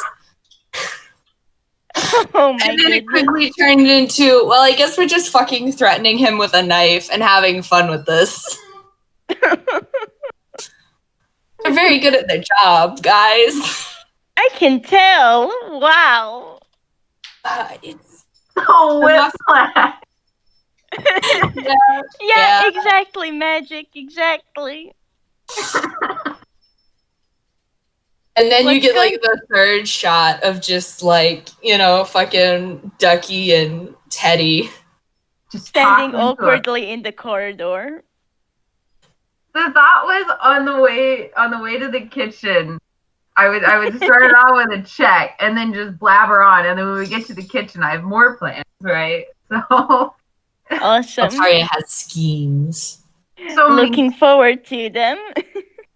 starts with arson and ends with getting kicked out of another place, but we'll worry about that later.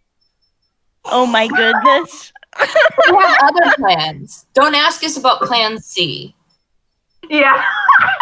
What's plan C? I don't want to know. Well, that's you don't want to know. If we get to Plan C, then things And have gone it's just horribly really wrong. fucked. Okay, like if we get to plan C, we'll know. Okay. Oh, yeah. fair. Oh yeah, Yeah. you'll know.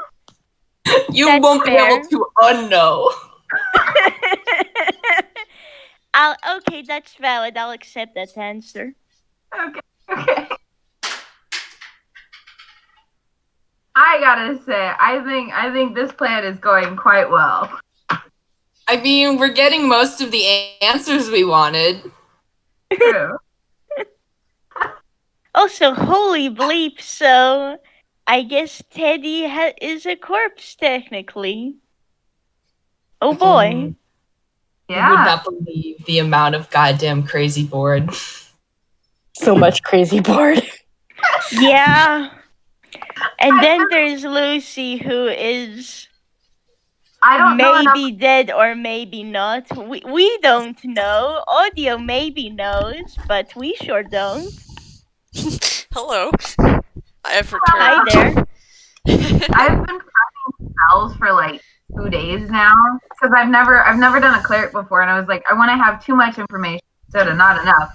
And I found a couple, and that was part of why we started really checking for spells and stuff. Was I found one, and I was like, wait a second here, but I'm excited. I am as well. This whole session has gone great. It's been fantastic. So, are you ready to continue? I know I am. I'm good. I think so. I should be. Okay. Where did we leave off? Did you hear though that Nighttime. Altaria has some things they wanted to do in the kitchen? Oh yes, let's go to Ducky and Teddy in the kitchen. Okay. Yeah. Is there? I don't know where we are. I figure the hallway conversation is just Ducky making conversation. And Teddy grunting at appropriate times. When we get there, is there anyone in the kitchen, or is it empty at the moment? There is no one in the kitchen. Actually, you do see one of the pirates, and he's just kind of slowly slinking off, kind of like he was sneaking food. I'm gonna. Oh my goodness. Ducky's gonna make like a slight look where it's like, I do see you. I'm letting it slide. I'm not going to say anything your secret's safe from me, but I do see you. I tried to get that across. The pirate looks pretty similar to Drake, but it's not Drake. So sibling similarities sort of deal. Mm-hmm. Yeah, like Phlox and Ducky. Yes, absolutely. We love. 100%. And he just looks back at you and just kind of rushes away like, oh crap. Busted. Anyways, what's Ducky doing? Alright, so Ducky has been talking, paused for the look, and then is going to say, okay, and spin towards Teddy and say, okay, I am looking for flour and apples and maybe something else. I haven't decided yet. And ask Teddy to help them search cabinets and things for a little bit of flour. Okay, so, Teddy just kind of stares at you for a moment and then just lumbers into the kitchen, and all he's doing is opening cabinets. That's all he's doing. Okay.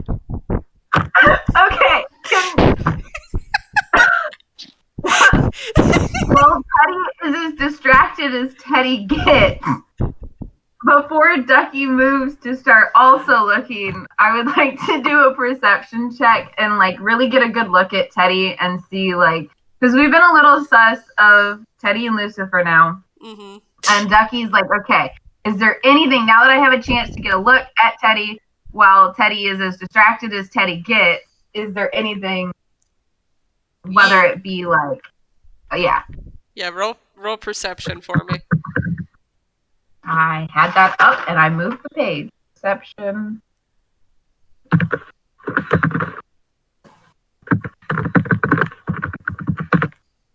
$21. Oh, wow. Okay, so you do notice that as he's stretching up, that some of the stitching is a little looser than it really should be. And you see a purple petal peek out for just a moment. And the way he moves is clearly indicative of the undead. Yes. This teddy bear is undead.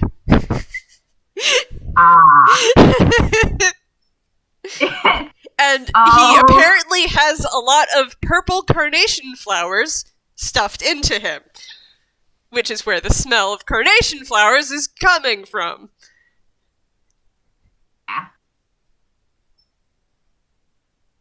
Okay. I was going to ask if I would know what the petals are, but carnations. Okay, undead. That answers the necromancy question. And Teddy is head empty, no thoughts, so asking about Lucifer would probably just get me another grunt. Yep. You can surmise that talking to Teddy will just only get you another grunt, because Teddy is a zombie. Yep. Okay. Zombie bear, was huh? Yeah. I was gonna lowball it. Like I was like, okay, if I have yes/no questions, maybe if Teddy's like a familiar, then I can get something. But head empty, no thought. So Nope. okay. Does it? Unfortunately, Teddy is not a familiar. Yeah. Is Teddy like just opening cabinets and staring and closing it, or is Teddy like looking for flour? Can I tell? You can tell he's not looking for flour. He's just opening the cabinets, and then he turns and looks at you, and then he turns again and opens another cabinet. I've been there. I get you. Okay. Okay.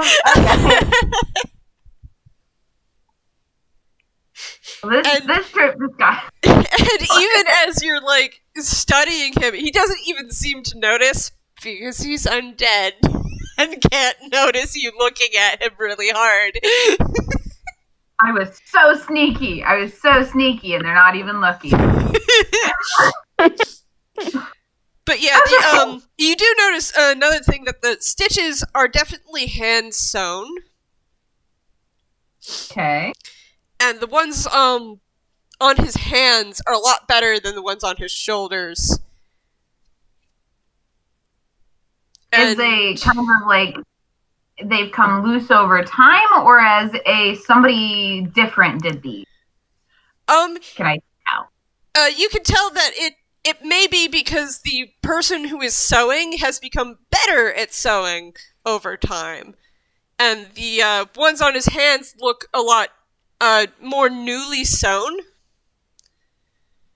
Mm-hmm. Whereas the one on his shoulder seems to be the threads, a little bit of the thread seems to be very old thread, you know. Mm-hmm. So Teddy's a work in progress. I get that. Same hat. Okay. Okay. And since you did smell I mean, you can put together that the purple petals are carnations, because you smelled the carnations before.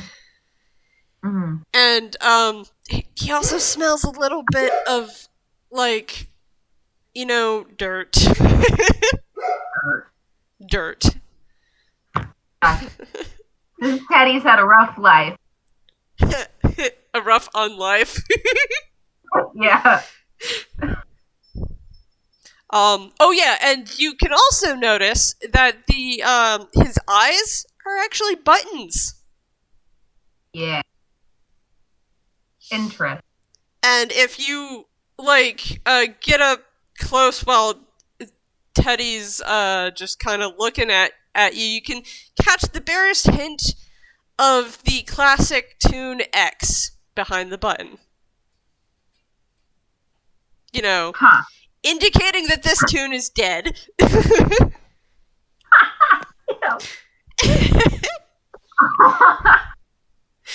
I love it.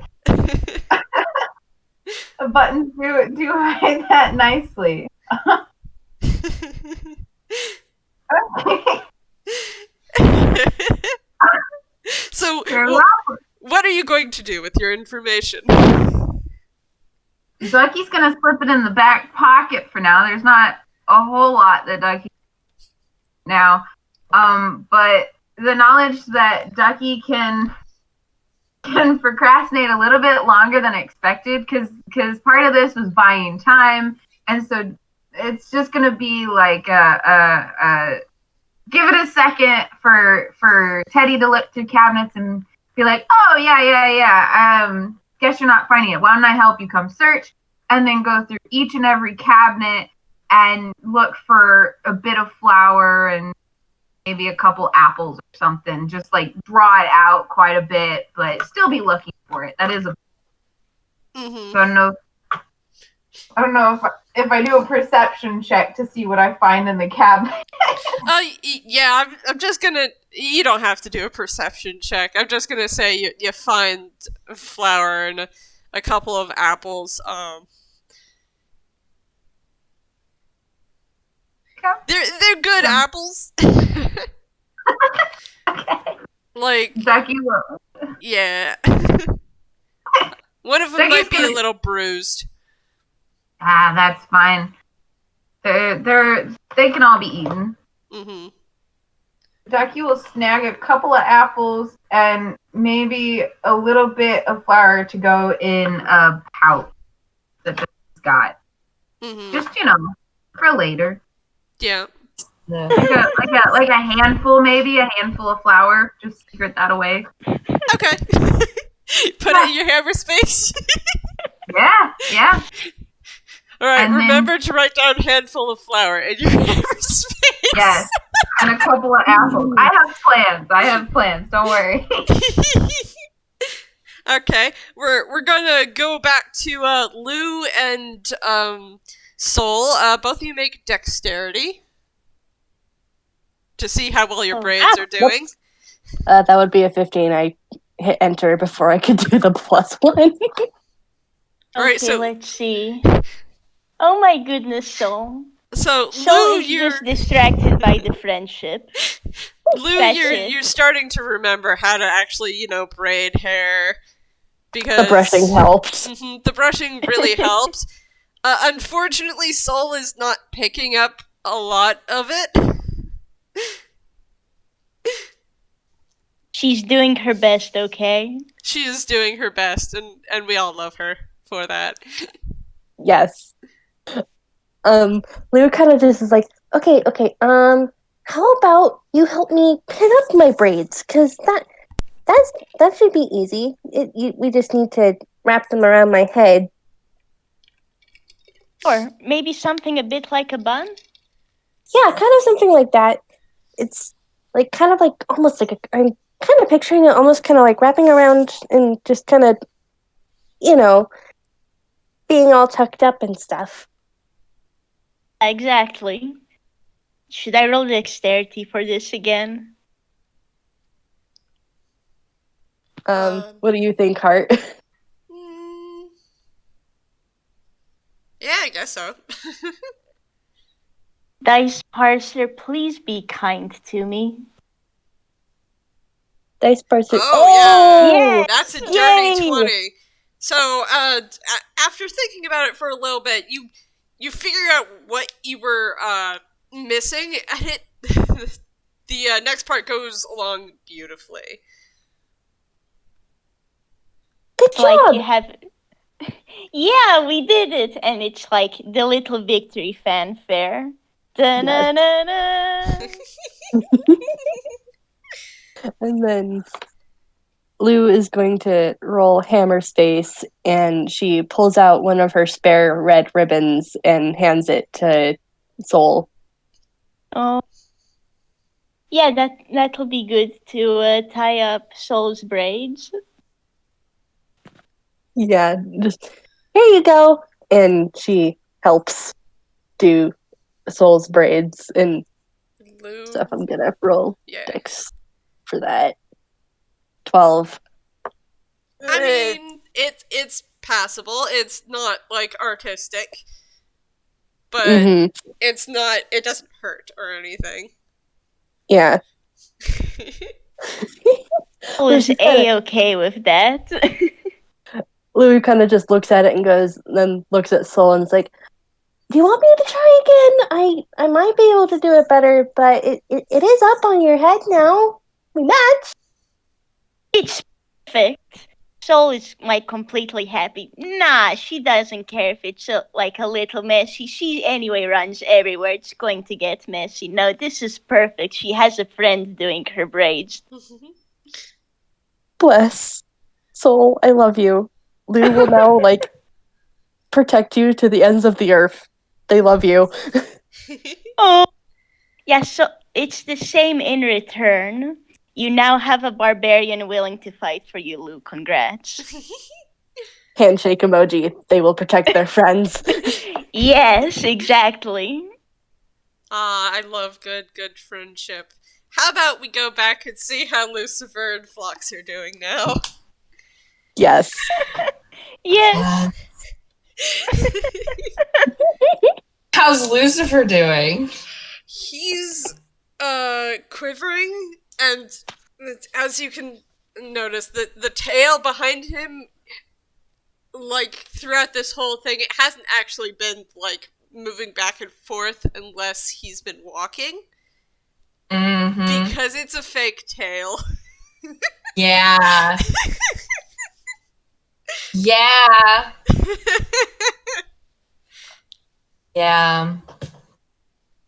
And he's actually he's gone from holding his hands out to actually just worrying them in front of him. Mm-hmm.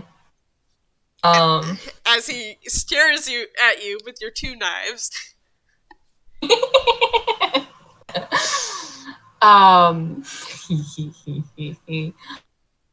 So Phlox is actually they're gonna kitchen knife away because that's a good kitchen knife. They don't want to ruin it.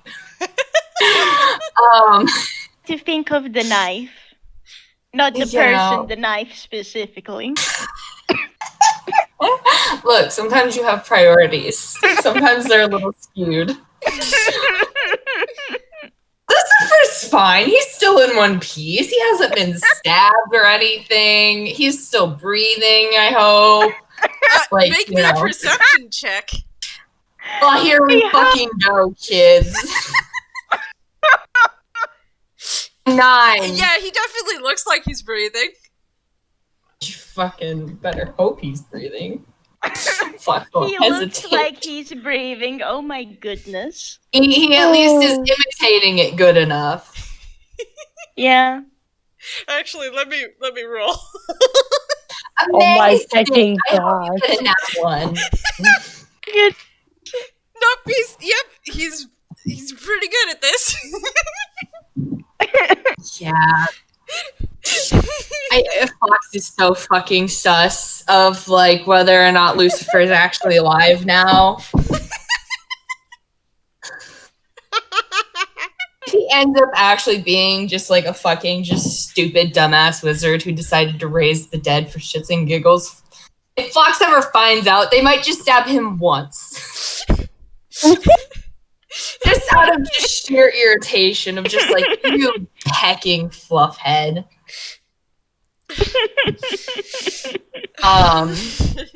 But yeah, they've put the kitchen knife away because they don't want to ruin the kitchen knife, and they're like, they look at their dagger and they slip it back onto their belt, and they give Lucifer a grin, and it's less threatening than all of their other grins have been. I'm gonna see if he believes you. And yeah, that's valid. Okay, that's not too bad. At the Yeah, very he's least, it's actually like, got pretty good insight. Dang. Well, I mean, depending on what he gets, what he has gotten, no, it's a, Phlox, first of all, Phlox didn't really want to stab you at any point. That'd be a little crass, wouldn't it? A little bit rude. Sometimes it just be like that. For the it's audience, like, yeah, Lucifer rolled 21, by the way. Yeah. I mean, Phlox isn't gonna stab him.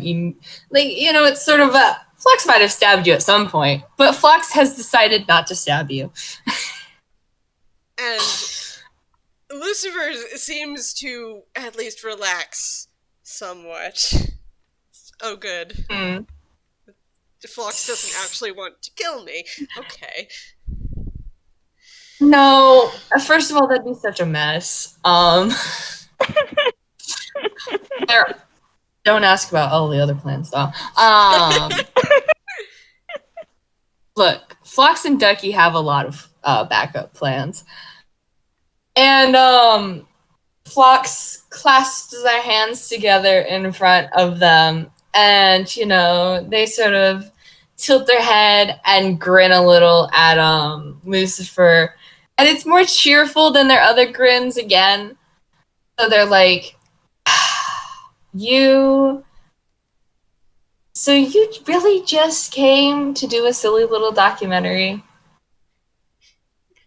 Yes, I needed to get out of town, and I thought that looks weird. Clouds not moving from above a town. That seems interesting to go look at. It's all. Mm-hmm. And Fox is considering this, and it's like, you know, they're not gonna put that past him, considering Phlox and Ducky have probably had similar sort of things happen in the past. Not with like making movies, because they don't make movies, but like, you know, jobs where it's like, we just gotta get out of town, and this is something that looks interesting. You know, so it's like Phlox doesn't blame Lucifer for that.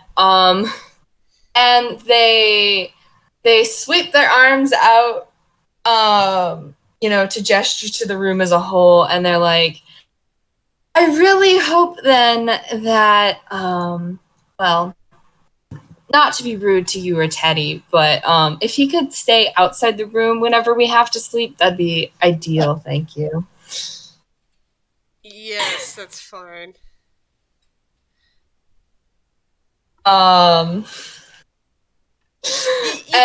You get the feeling that he really wasn't going to sleep in the room anyways. Mm-hmm. Phlox is... Does Phlox have any more questions? I mean, you could follow up and press him about, Teddy. Yeah. I did have a question. I forgot. Now I remembered. And so Phlox sort of like nods, yeah. And they sort of like slowly look back towards the door and then back at Lucifer.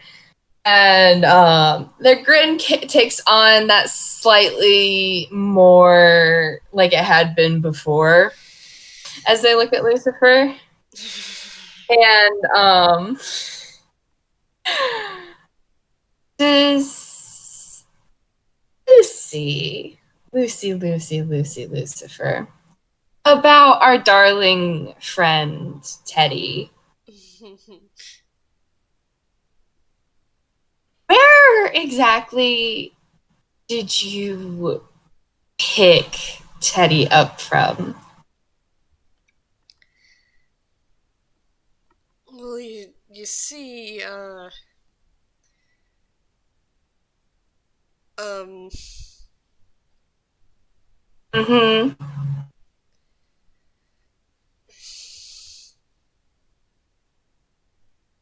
Phlox is just looking at him unblinkingly and just grinning. I you know. They don't really blink, honestly. They just have gems for eyes. So they would win any staring contest they were in. Yup. The blue light of his eye flickers a little bit. Mm. And he starts worrying at his hands again. And he kind of just looks down at his feet.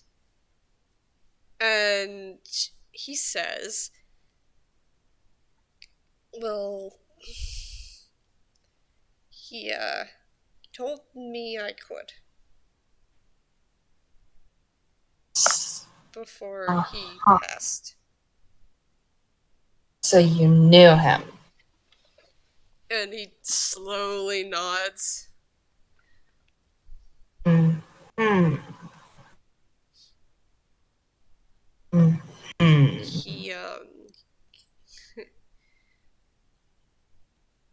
well, you know, streets are unkind to those who are alone. Yeah, Phlox actually, like, they, you know, they glance at the door again and nod, and you can roll insight.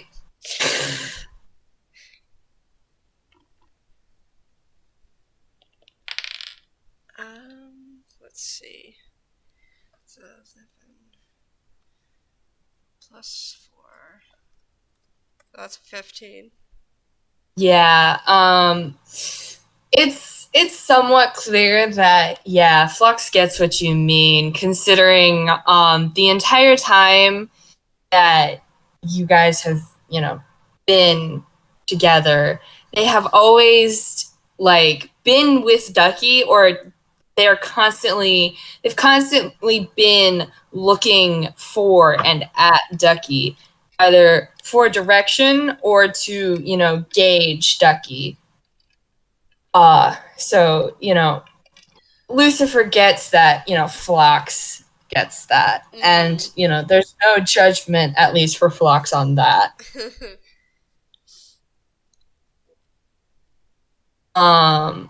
And they look back at Lucifer, and, it's sort of a, do you want to keep talking look?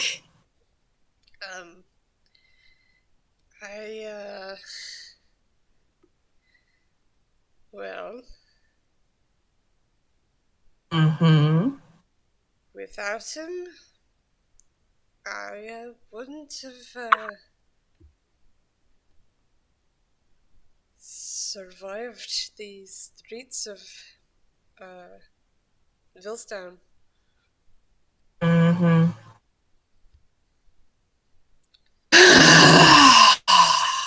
I'm not a fighter. No, considering I show you one of my pretty little knives, and you start sweating so terribly. And Phlox is like, somehow the situation has really reversed. It's Phlox somehow comes off as the charismatic one, and Lucifer's over there sweating in the corner. He does look like he's trying to make himself seem smaller. Because he's 4'11". Yeah, and despite the fact that, Phlox is only 4'8", it is always about the force of personality and all that fun jazz. Mm-hmm. And right now, Lucifer's not using his. Yeah. Yeah. Yep. And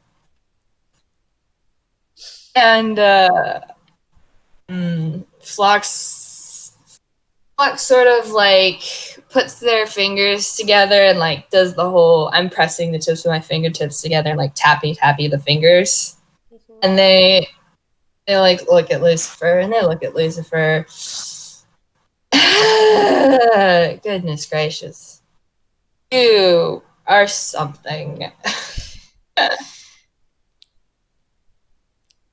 And Phlox sort of something. Phlox rolls their eyes at him and just gives him a more, again, it's less of the, I want to stab you and I'm gonna grin about it look, and more of the look they give Ducky. And they reach over and they unclick the lock on the door. So, you still want to film your documentary? Well, I don't suppose I have any choice. Or rather, the camera got a little damaged. I don't know if it'll still be alright to film. I mean, they've got another cleric on this ship. I'm sure we could wrestle up a magic. Someone has to have mending here. If they don't, I'm gonna be disappointed in all of us. Oh, right. He kind of just takes his hands and they disappear behind the magical shadow that you suppose is probably cast by the clothing he's wearing. Yeah. And also,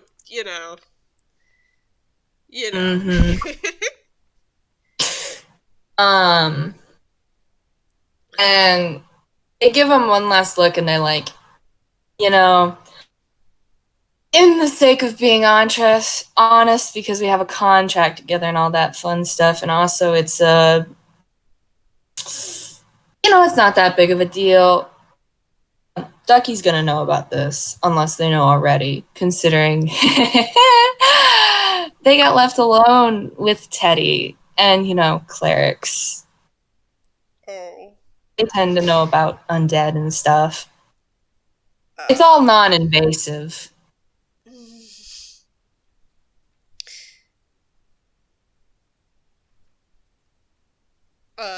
His glowing eyes appear again as he pulls his hands from his face. Mm-hmm. Mm-hmm.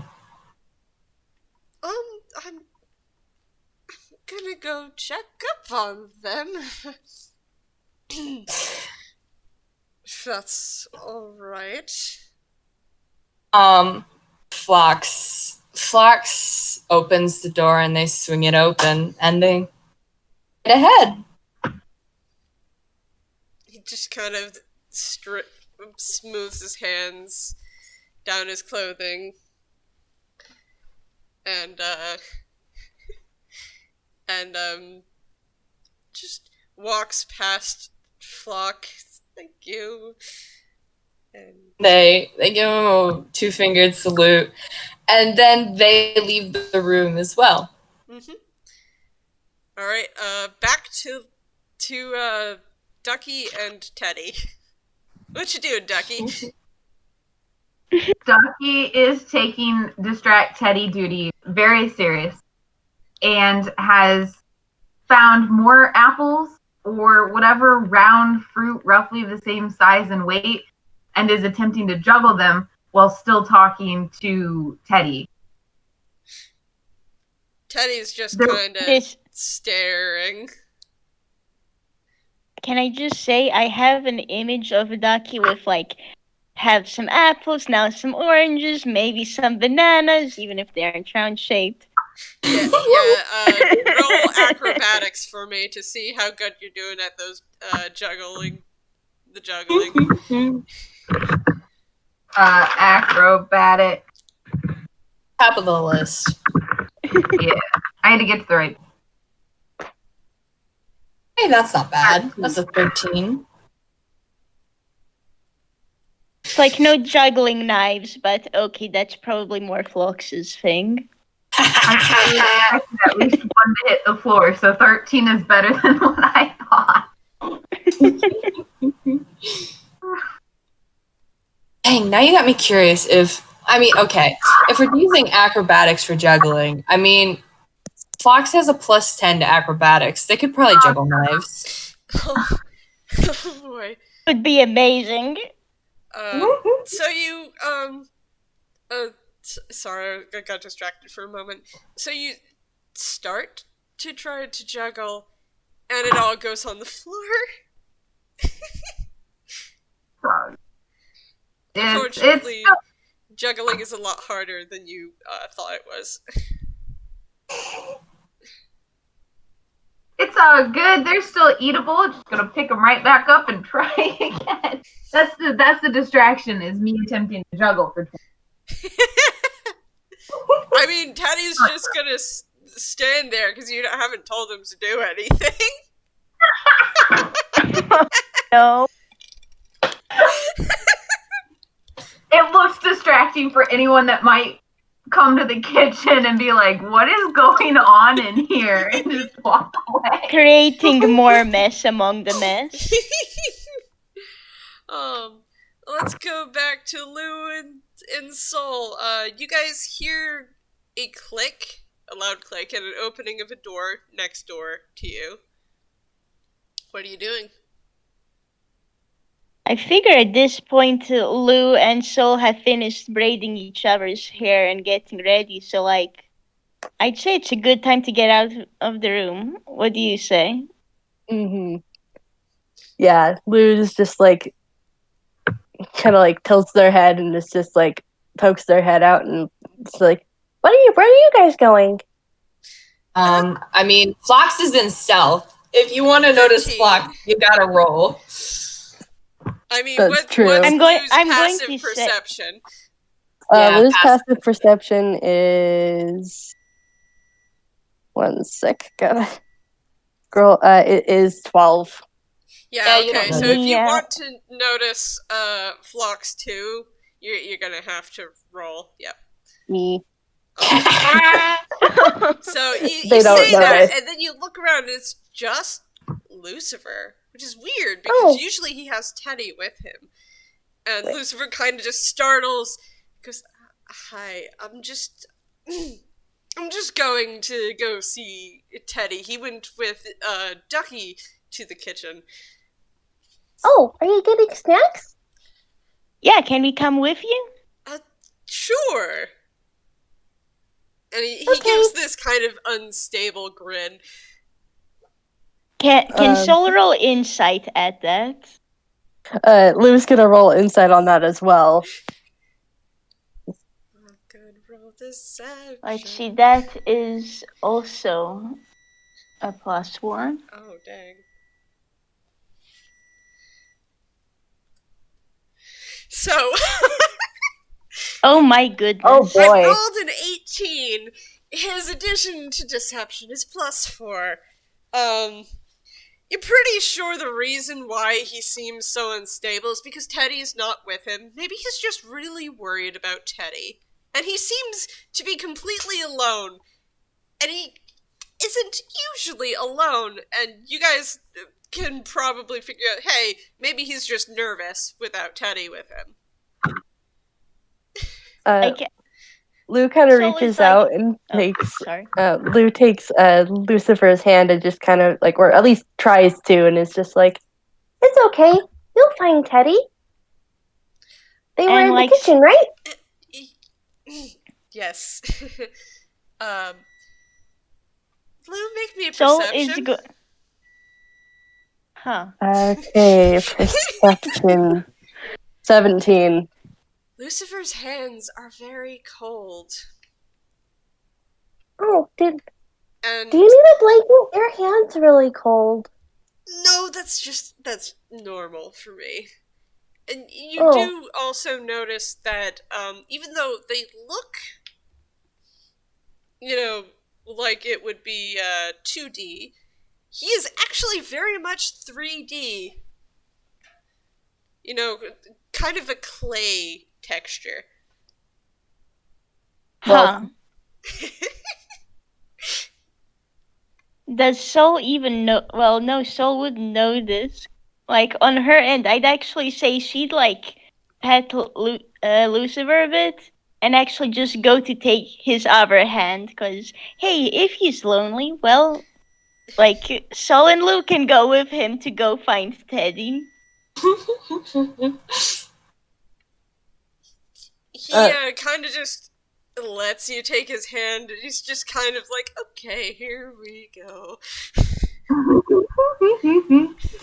I have this image of these, like, you got these two Ghiblian kids, just all super nice and cheery and flowery, and then just Lucifer having his very bad, no good day tiredly between them. And then Phlox is following and listening in. And no one notices Phlox, despite the fact they're bright red. They're all too concerned Phlox about is Lucifer. Yeah, exactly. And, like, Phlox just happens to be, like, in the direction they're not looking, just standing there, grinning. Yes, let's just go to the kitchen. Maybe we can find some snacks, or someone's gonna need to clean the kitchen. Maybe we can do it all together? Like, Thanks for a moment. many hands make work pass by quicker, so, like, we could do that, and we could grab snacks as, like, a reward. Ah, snack board. Yeah, we can clean together. Yeah. Exactly.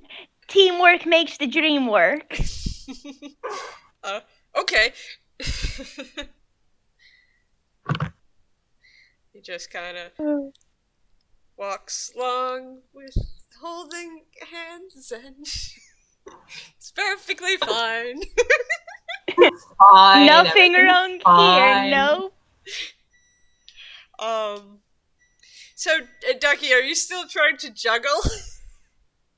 Yeah, Ducky's still going. Ducky is juggling and just kind of rambling on like, hey, this is a captive audience that I'm distracting, and we're just gonna talk about the last job we were on was kind of a disappointment. We spent a month searching for the dude and gave up and found out he wasn't that far after all. I think and then we found out that all kinds of crazy stuff is going on, and it's like we really dodged a bullet with that one. Whew. And just keep going. So as you are saying, oh yeah, we just dodged a bullet with that one, the door complains as it's opened, and in comes Sol, Lou, and Luciver. Can I roll strength to can I say that Sol is the one who opens the door, and can I roll strength to see how much he misjudges the strength needed for the door? Yep. Whoever it gets slammed open or not. Yeah. That's an 18. So, do you want to misjudge? Yeah, Sol misjudges. He's like, here's the door. I remember it being creaky. I'll just push it over, and then she punches it just a little. So, the door goes, and it actually flies open and knocks a pile of boxes over. Oops. And Ducky's slams against the wall. And there's Sol a just tiny says, little dent in oops. it. Ducky's going to go and throw a banana. Make an attack roll with banana. What? It would just be your strength. Okay. Who do you hit? Roll a d3. My goodness. That's So, three.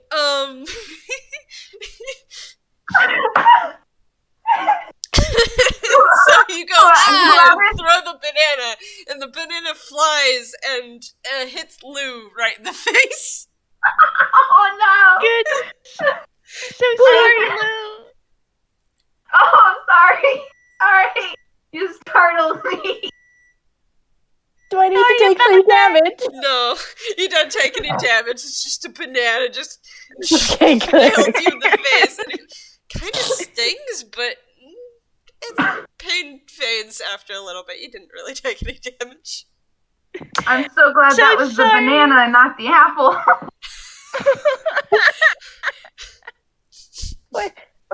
Lou kind of just rubs at their nose and is just like, were you juggling?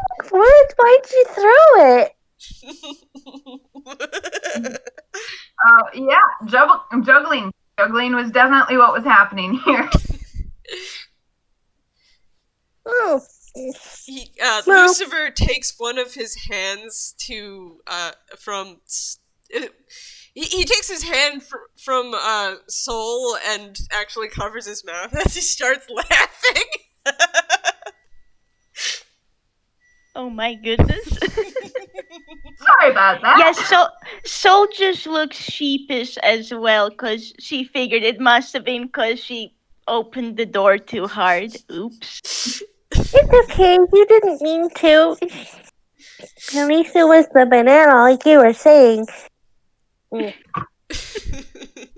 It's like, still.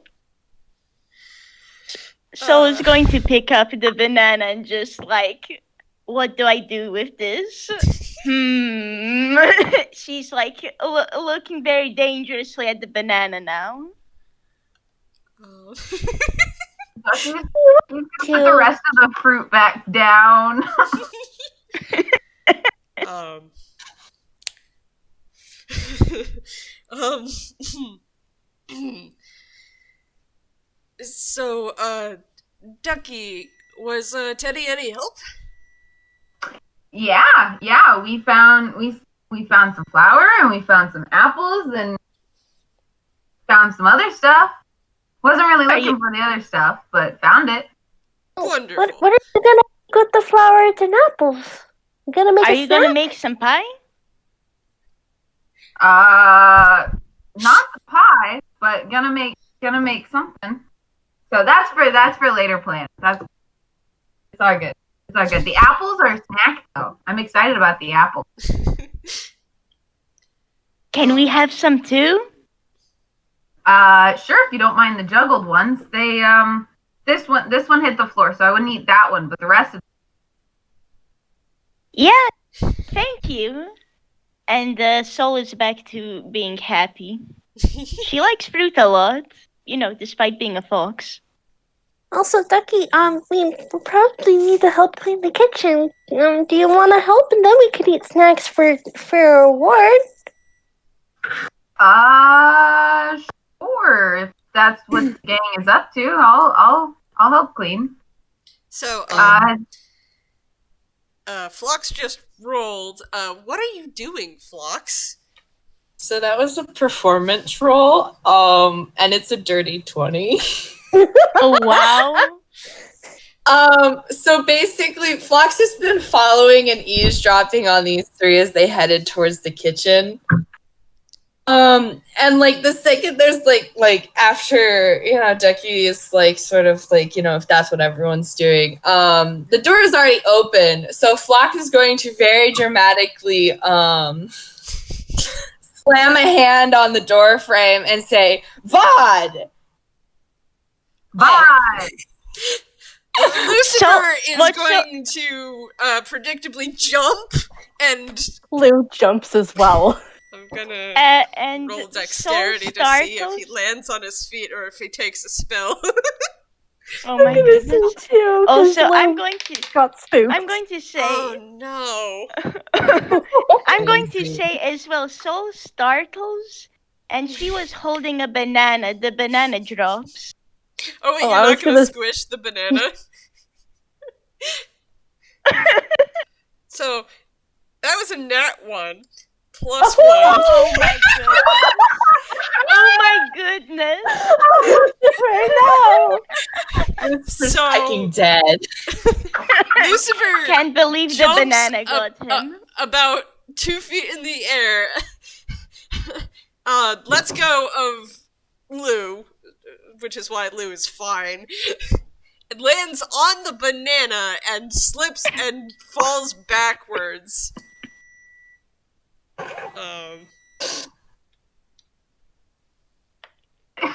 Oh, rip Lucy. You will be missed. Are you okay? Yeah. Just, are you okay? That banana's really dangerous. We gotta throw it out.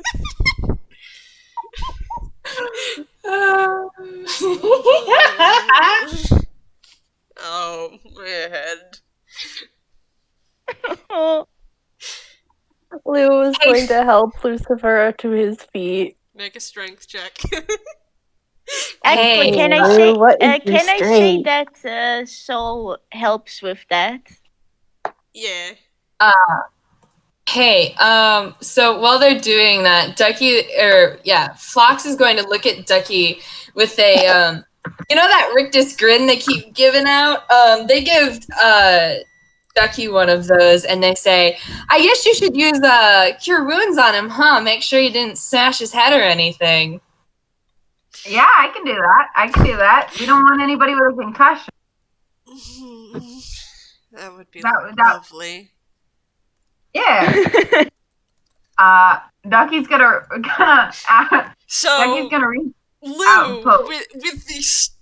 with strength you didn't realize you really had with that dirty 20 right there. And with Sol's help, you pull Lucifer to his feet. He's skinny, but probably maybe he's a little denser than, And you did notice earlier that he was like, you are holding his hand, and he feels more 3D than he looks. Is Lucy a Hausen? Anyways, go ahead, Ducky. Yeah, Ducky's gonna reach out and poke Lucifer in the shoulder and cast Cure Wounds. Okay. Does it work? Yes. Roll. Yeah. 8 plus 6. That's why I wrote everything down. 10! Okay, cool. Rat. So, what you notice about this, Ducky, because it is your spell, you do notice that it does work, definitely. Okay. But it seems to not have the same potency as it usually does. But it does work. And he is actually back up to full now. He took 3 damage, guys. Do I get anything for poking him? I mean, you get what I told you. Your magic seems to have less potency than it would on, any other time that you've used it. Okay, so which means that as a wizard, if he gets hurt, I'm gonna have to roll really well for health, right? That means.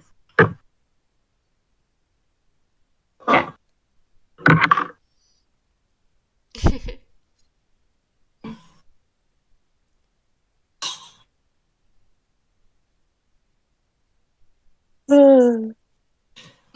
So, Lucifer, you're so sus. yeah. Yeah, I agree. Lou's not really gonna question it, but I mean, as the player, Lou doesn't know, and neither does Yep. Sol. Only Ducky knows this specific tidbit of the fact that my spell is half as effective, but it's still effective. no, I'm just referring to the clan stuff, the oddities that Lou is picking up. They just shrug it off. And it's then not their also, business. Also, just like Sol would now be aware that both Lucy and Teddy are heavier than normal. But being herself, she'd just strike it off as, there are all kinds of folks in life. They're probably just a bit heavier than average. It would be rude to ask, really. Very inappropriate of me. Yeah.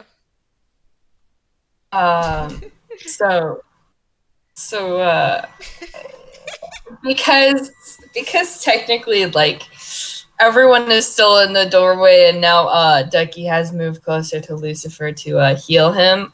Phlox is actually going to grab the back of Ducky's jacket and say, "Me and Ducky have to go have a nice, wonderful conversation, and we'll actually see you guys later, okay?" And starts trying to basically drag it off. But wait, Ducky was gonna help us clean the kitchen. Don't forget the apples. Schools. Don't worry. I actually have some tricks up my sleeve that'll help us. And he goes over to one of the spots, dirty dishes, and he picks it up and he mutters to himself, and waves his hand over, and it's clean. He casts prestidigitation. I'm going to say Sol is instantly wowed at that, and you just have sparkles around her. That's so cool. While Ducky is being dragged away by Phlox, Lou is going to try persuading and give them both the puppy dog eyes. I mean, I regret to inform you that it's personally, it's not gonna work.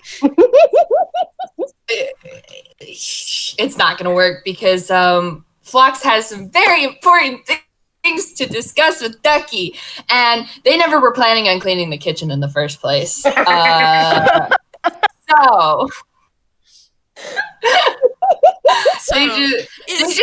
is Ducky resisting? Oh no, Ducky has accepted their fate. Ducky's like, oh, okay, we're gonna have a conversation. Ducky needed to talk to Phlox about what they found out anyway, but it's like, okay. I mean, I was down to talk. Now I was down to help with the kitchen. It's going. It's fun.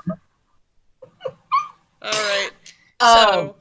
So, Lucifer, Lou, unfortunately, their hardened expressions tells you they're not going to come back. Lou pouts, and it's just like Lou just the biggest grin, and they drag Ducky out and wave as they go.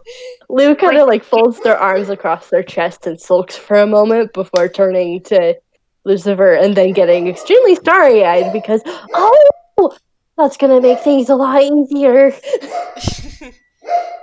It's like watch as the two Giblin kids get wowed by the magic man. Yes. It's not a big deal. It's just something I picked up. It's still really cool. Magic is awesome. I could never get it myself, so I focused on learning how to smack stuff, but magic is cool, okay? I mean, all I can really do is make lights appear, and they're gonna hold their necklace and cast dancing lights. And 4 blue little orbs of light appear. It's like, see? That's still really nifty. And the Sol is bouncing excitedly. Probably has taken Lou's hands in her hands, and it's just that's so cool. Don't undersell yourself, okay? It's more than I can do. Thanks. That's spectacularly useful. I don't think I can do that. No, I can't. Oh, you really do think it's useful? They're just light. I mean, if there's a dark place and we don't have any other form of light, boom, light. Yeah, I guess that's true. I'm kind of new to magic. Oh. Yeah. Fair? Before I left my home on the farm, I didn't really need to practice magic. My grandma taught me spells and stuff, and there's some spells that I'm never supposed to use because they're dangerous, but I know of them. And they're holding the necklace again, and their grip kind of tightens at the mention of the more dangerous spells, and then they're just like, but I like the dancing light one. It's really pretty harmless, really. Yeah. It too. And Lucifer mimes rolling up his sleeves. Alrighty then, let's get to work. Yeah. And Lou Sol is going to shoves put up her hands. sleeves. And Sol on her side, she should shove up her sleeves, but she forgets. She just puts her hands on her hips and heroic pose. Let's go fight this monster. Monster of the kitchen. So, exactly. As you all start cleaning, we're going to go to Phlox and Ducky. Okay, so Phlox drags Ducky probably halfway down the hallway before they let go, and then looks back to make sure no one followed them. Yeah, you don't see Ducky's anyone. Gonna check the other way down the hallway. Make sure nobody's coming towards him from that direction. Mm-hmm. My Discord. And honestly, they're probably just gonna drop into Thieves' Cant anyway, just in case. Mm-hmm. And so they're both going to be conversing in Thieves' Cant, but because they both know Thieves' Cant, it's we don't have to pretend about anything. They're legitimately just talking. And so Phlox looks at Ducky and they say, "So what'd you get out of the bear?" Bear's dead, bro. Yeah. So turns out Lucifer is wearing a disguise kit. And yeah, he and Phlox Phlox gives Ducky a very familiar grin and does a finger waggle and says, "I persuaded him." And we had a pleasant conversation. Pleasant. Yeah. Yeah. And Ducky knows Phlox and Phlox knows Ducky. Ducky probably totally gets what Phlox is insinuating. So he's in disguise, and apparently he knew he told me that he knew Teddy before, and he seemed honest. But he also, I didn't get any information out of him on the whole why the fuck he has necromancy stuff about him. He told me that it was runoff from whatever he's using to keep Teddy walking about. Don't know that it... Ducky, do you want to make an Arcana roll to see if you know anything about necromancy? Yes, please, because I don't personally, and I don't have a great Arcana score, but I'm willing to...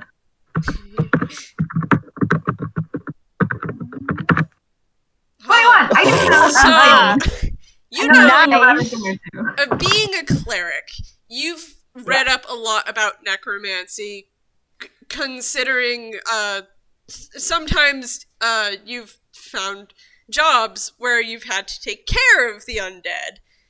And you know that usually the amount of necromancy you've seen coming off of Lucifer himself would only be present after the caster has cast a necromantic spell.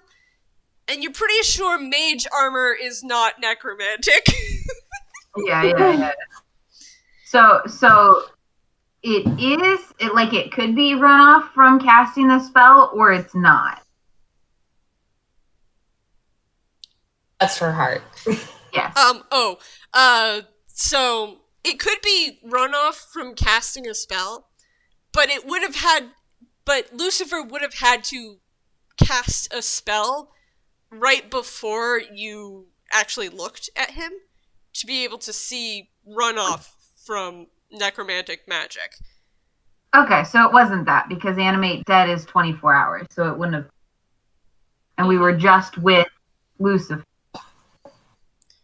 Yeah, you're pretty sure he didn't cast a spell when you were looking at him, because he's just kind of sitting there and chewing on something. Yeah.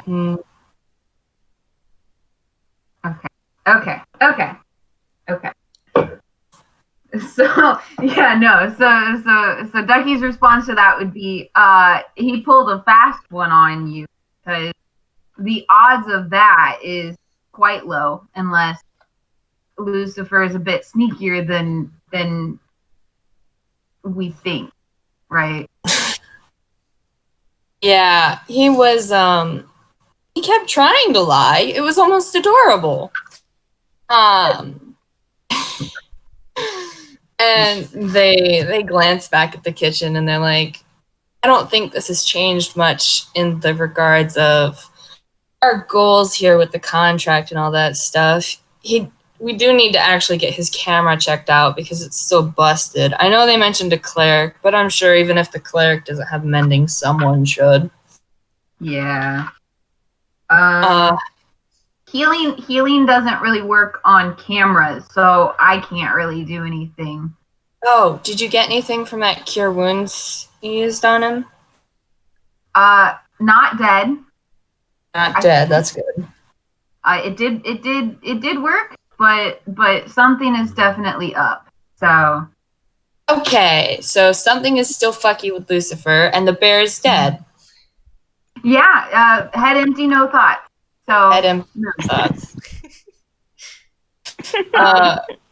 We had a really fun conversation, and I looked for the flower and apple. Teddy opened cabinets for me. So Excellent. I'm very glad that you two very clearly speak to each other on a spiritual level.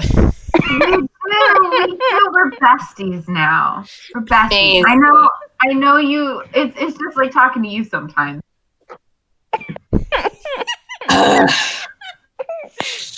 Phlox rolls their eyes at that, and they look back at the kitchen again and like grimace, and they're like, I really don't want to go back in there and try and clean. We could go talk to the dude in the engine room. Dude, first. Yeah, we could. There's also Ma. Mm-hmm. Mm. I got more flour. I'm gonna Yes. What do you think? Which plan should we put that one under, just in case? I was classifying it under Plan F. Plan F went really well last time, and the forest may recover eventually. So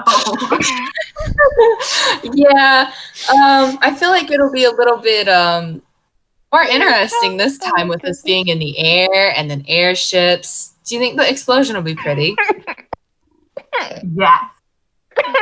I'm a bit biased though, and that's most explosions. But I can fly. The rest of you is a little bit less so, but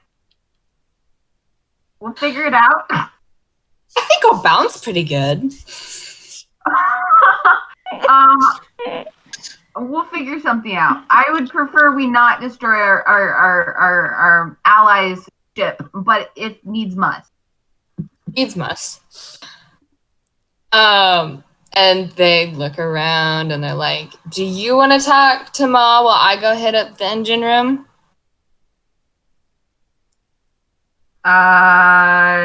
Sure. I can do that. What am I asking?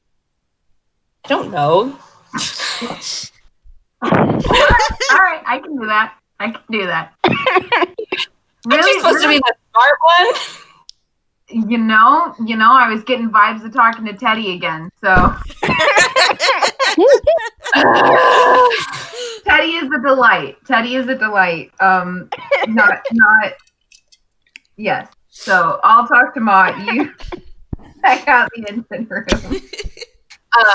And Phlox snaps their fingers and they say, don't let me forget. I recognized his fucking face. I need to check my folios whenever we get back to our room proper. All right. Might be in my book, too, if nothing else. So yeah. I can give you a good idea of what he looks like under his dinky little cloak.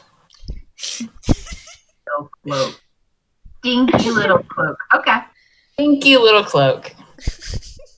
Solid plan. And I guess they just sort of like do some sort of like, you know how like siblings will sometimes have like a secret handshake or whatever. They just sort of just like. I was thinking like, okay, when they're in the huddle and they go, okay, break. Awesome. We're doing great. It's something like that. Okay. Oh my goodness, these two are great. I love them so much. Mm. In cartoonish fashion, we pan back to the kitchen and it's all clean. Hey. Good job, everyone. It's like It is after all. you see Sol and Lou do a high five. Yes. Yeah, Lucifer hands the last plate to Teddy and tells him to be careful and put it up. And Teddy very slowly moves as he puts the plate up into the cabinet, where it should go.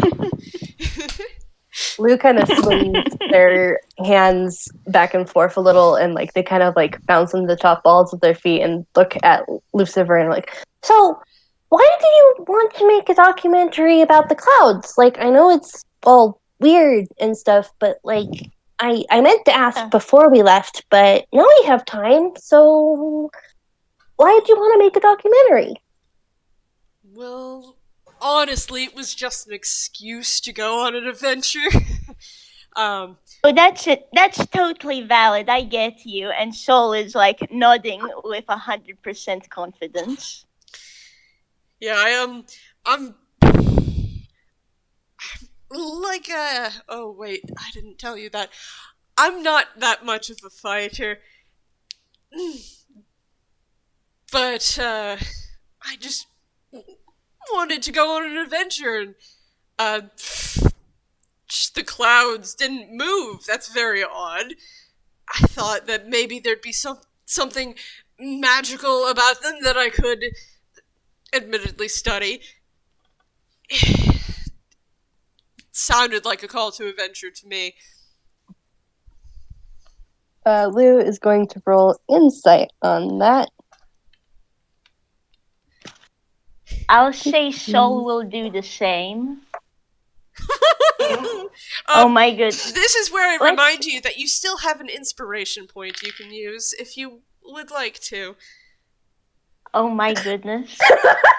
Both of them got a nat 1. That's... I'm going to say this is in line with Sol. She takes that at face value, and she's like, "Oh yeah, that's fair. Like, don't worry, I'm good at fighting. We can go on adventures all together, so it's good." I'm gonna save my inspiration point just because. Yeah, Lou's not super invested in trying to like figure Lucifer out. It was more of like if they would pick up anything. Oh no, you don't pick up anything.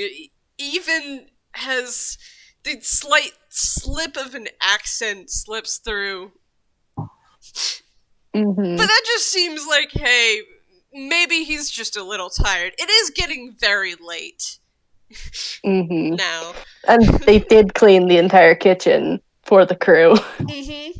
Exactly. It's like, hey, we should get her snacks. We've certainly earned our keep here.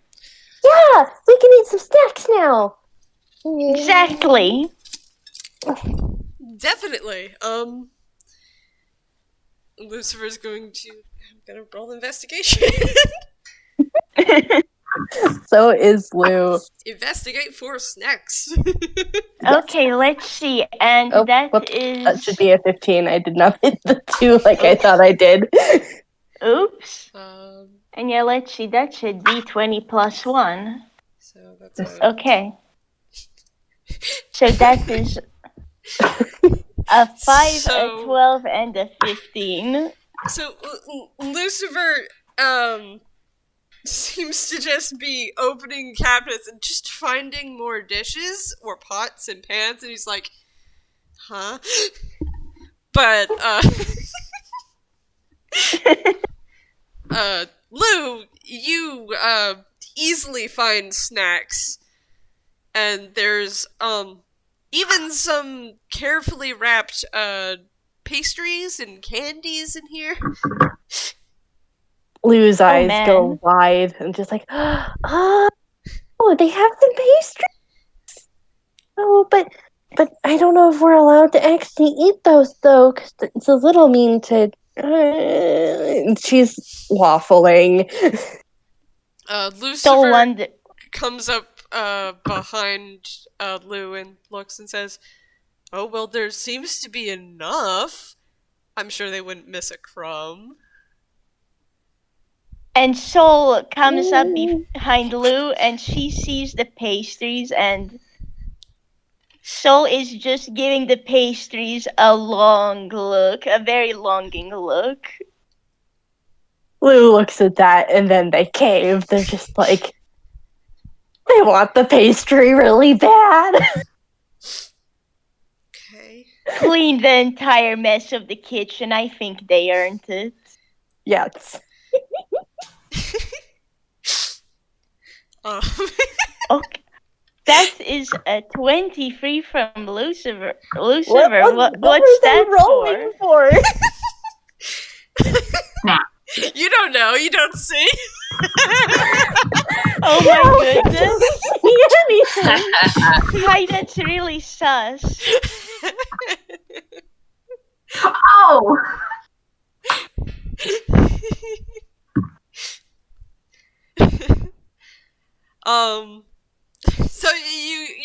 you get your pastries. Yep. Nothing wrong at all here.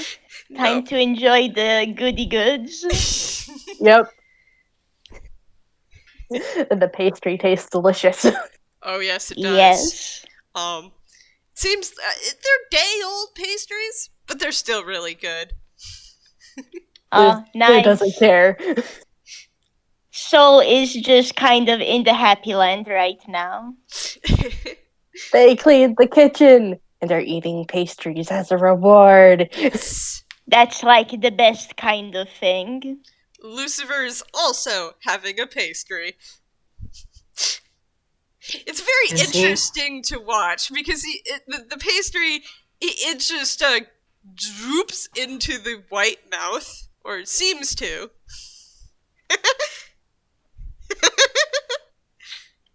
Although you Seems do to hear droop. chewing, so he is actually eating it. Munch, munch, Well munch, then. munch, munch. Nom, nom, It's nom, just nom. nom. Yeah, nom nom. Same hat.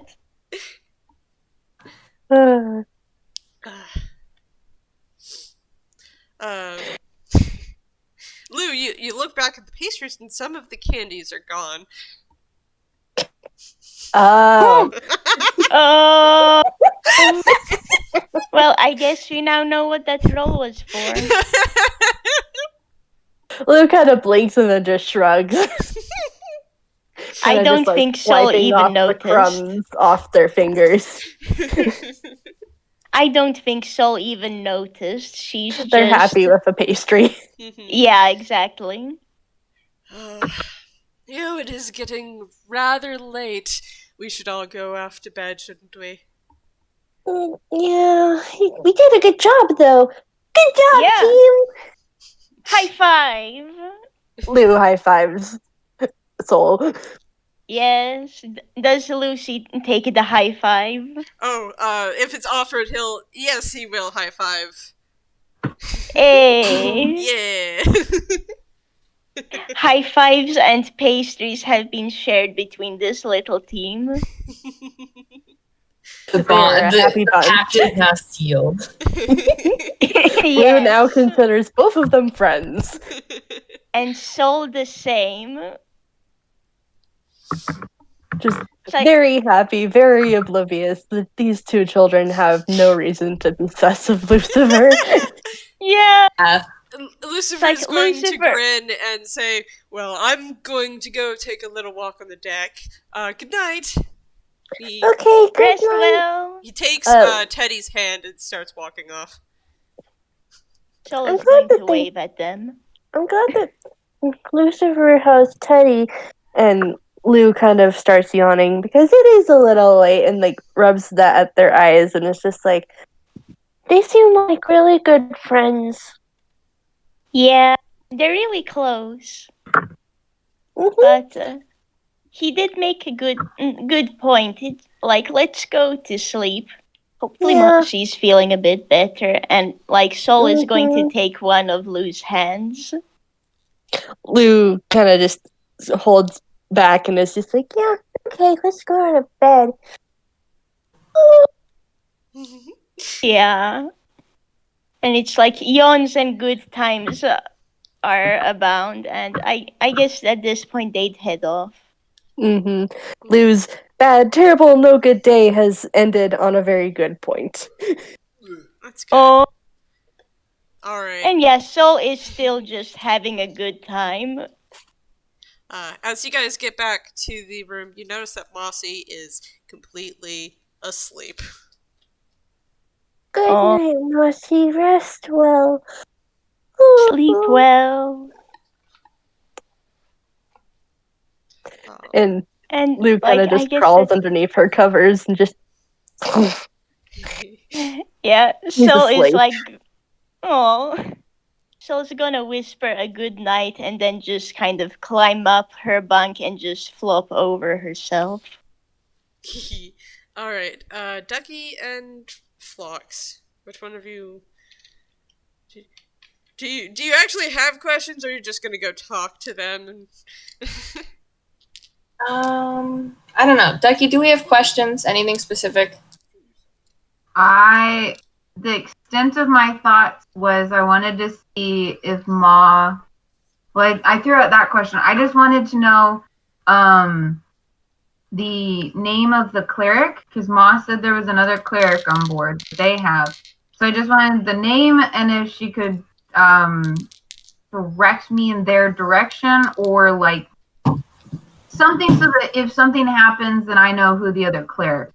That was the extent of it. I don't got to have a conversation with them. I just wanted to know that they exist and who they are in case of question. Oh, yes. If that's let me try to information get I'm back allowed. into Ma. Try to remember what she sounds like.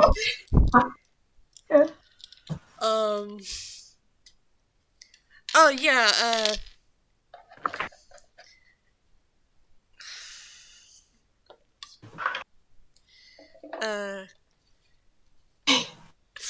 Elise tends to be asleep by now, but if you want to talk to her, you could probably talk to her tomorrow. Okay. I was just I more of a you could call it professional kind of direction. Courtesy, yeah. Mm-hmm. Of hey fellow cleric, I exist. Teamwork, right? Yeah. Mm-hmm.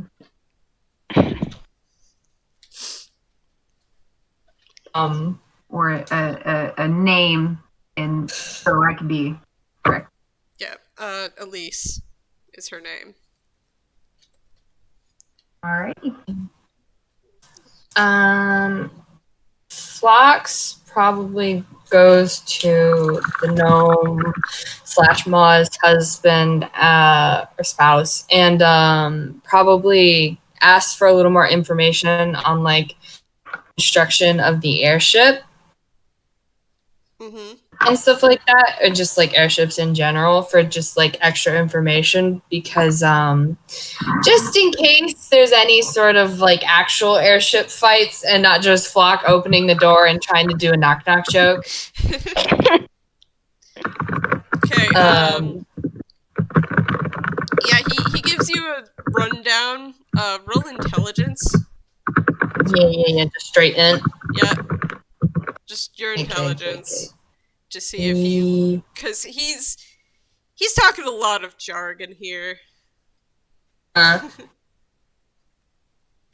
15. Okay, you get the gist. That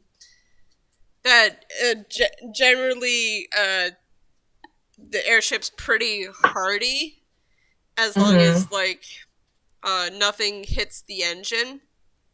Mm-hmm. The engine's the most important part. And it's got some magical wards on it to prevent damage, but, you know, there's only so much that can take. Yeah. And then, you know, after that, Phlox will probably, like, have a stray question of if they had any spare disguise kits laying around. The gnome's gonna probably look at you funny. Yeah. And then probably say, you're gonna want to talk to my wife about that. Okay. Yeah, that'll be something Phlox can ask Ma off screen. Mm-hmm. And after that, they'll probably just head back to the rooms and stand outside the door and wait. Stand outside the door and wait? Yeah. I mean, they'll see if Ducky's already there, and then wait for a bit and see if Lucifer comes by. Well, you wait for a couple of minutes, half an hour. It gets to be about.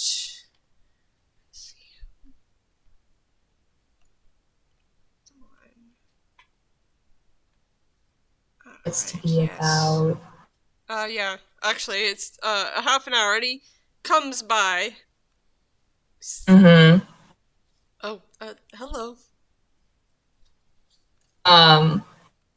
Phlox nods at him, and they tilt their head at the door, and they're like, "Are you sleeping in here?" Nope. Do you have somewhere to sleep? I'll be fine. Mm-hmm.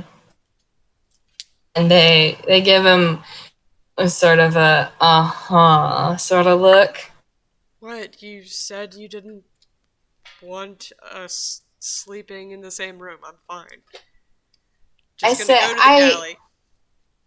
Snag a spot. Phlox gives him a look, and they're like, I said I preferred if Teddy didn't sleep in here, but if you and Teddy are such a package deal, I'm not gonna kick you guys out of a bed. Teddy. Oh. And Phlox gives the impression they're rolling their eyes at him. Just like, come on. Teddy, just stay here. And Teddy grunts and just stands there. Mm-hmm. Make a perception check, I guess. Okay. 12. I mean, that's enough to notice that his shoulder looks a little, better. Like, it's not, the stitching on the shoulder is not loose. Mm-hmm. Phlox gives Teddy sort of a once-over and then nods at him. And they open the door and sort of gesture for Lucifer to go ahead inside. Lucifer's gonna nod his thanks, and he's gonna just slip onto the bottom bunk of the opposite bed that Teddy had been sitting on. Yeah. And Phlox is gonna shut the door, and they're going to scramble up above the bunk that Ducky is. Is Ducky asleep? Ducky's vibing. Ducky's processing, thinking about spells. Mm-hmm. Like yeah, Phlox is going to scramble up onto their bed. And they're actually going to roll hammer space. Oh god. They managed to pull out their folio of wanted posters and people of interest and all of those fun things I canonically have them have on their person. And they're gonna actually start flipping through it. And because they know what Lucifer looks like, they're actually looking for his. And they do, however, it's like they don't show Lucifer, but they give they're like, yeah, they're just vibing on their bed. They're gonna sleep eventually. Lucifer slips under the covers, and he seems to just go straight to sleep. Mm-hmm. So, yeah. Although his back is turned not to you. He's actually the shadow's dark because his eyes are closed. Mm-hmm. But his face he's facing both of you. Mm-hmm. Yeah, I mean, eventually, I don't know if you want to make me roll anything for Phlox to find what they're looking for, because they're going to keep looking until they find it. It's just a matter of eventually. Yeah, I'm not going to make you roll. You find what you're looking for. Lucifer is, well, the picture you find and the information you find is that he's wanted for stealing a grimoire. Mm-hmm. And there isn't a name listed on the wanted poster. Mm-hmm. Just specifically that it just a description, his picture, and that a wizard wants his grimoire back. Mm. And this is actually a wanted poster that was put out let's see, how many years ago? 47. No. Let's see. It was put out 5 years ago.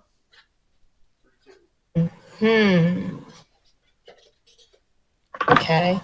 So, Phlox is actually going to, once they find that one, they tug it out of their folio. They read it over once, and they read it over twice, and they, more or less memorize everything on it, and then they fold it up, and they tuck it properly, like, into their armor, like, basically in between their chest plate and their shirt, so it's like they can find it and have it at any moment they need, but it's also hidden. Yes. And then they put the rest of their stuff away, and they slip their folio back in their hammer space, and they like lean against, they roll up into a ball, and they basically take a minute, and then they go to sleep. Okay. All right, and that ends our session, dear viewers. I'm glad I didn't actually have to do any more distractions.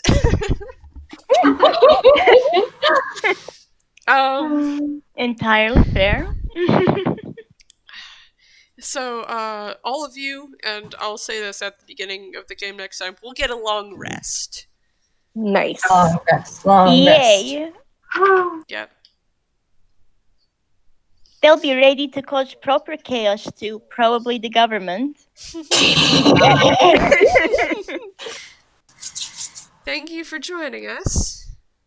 Goodbye. Yes, thank you. This was That a was so fantastic fun. game. Bye. Bye.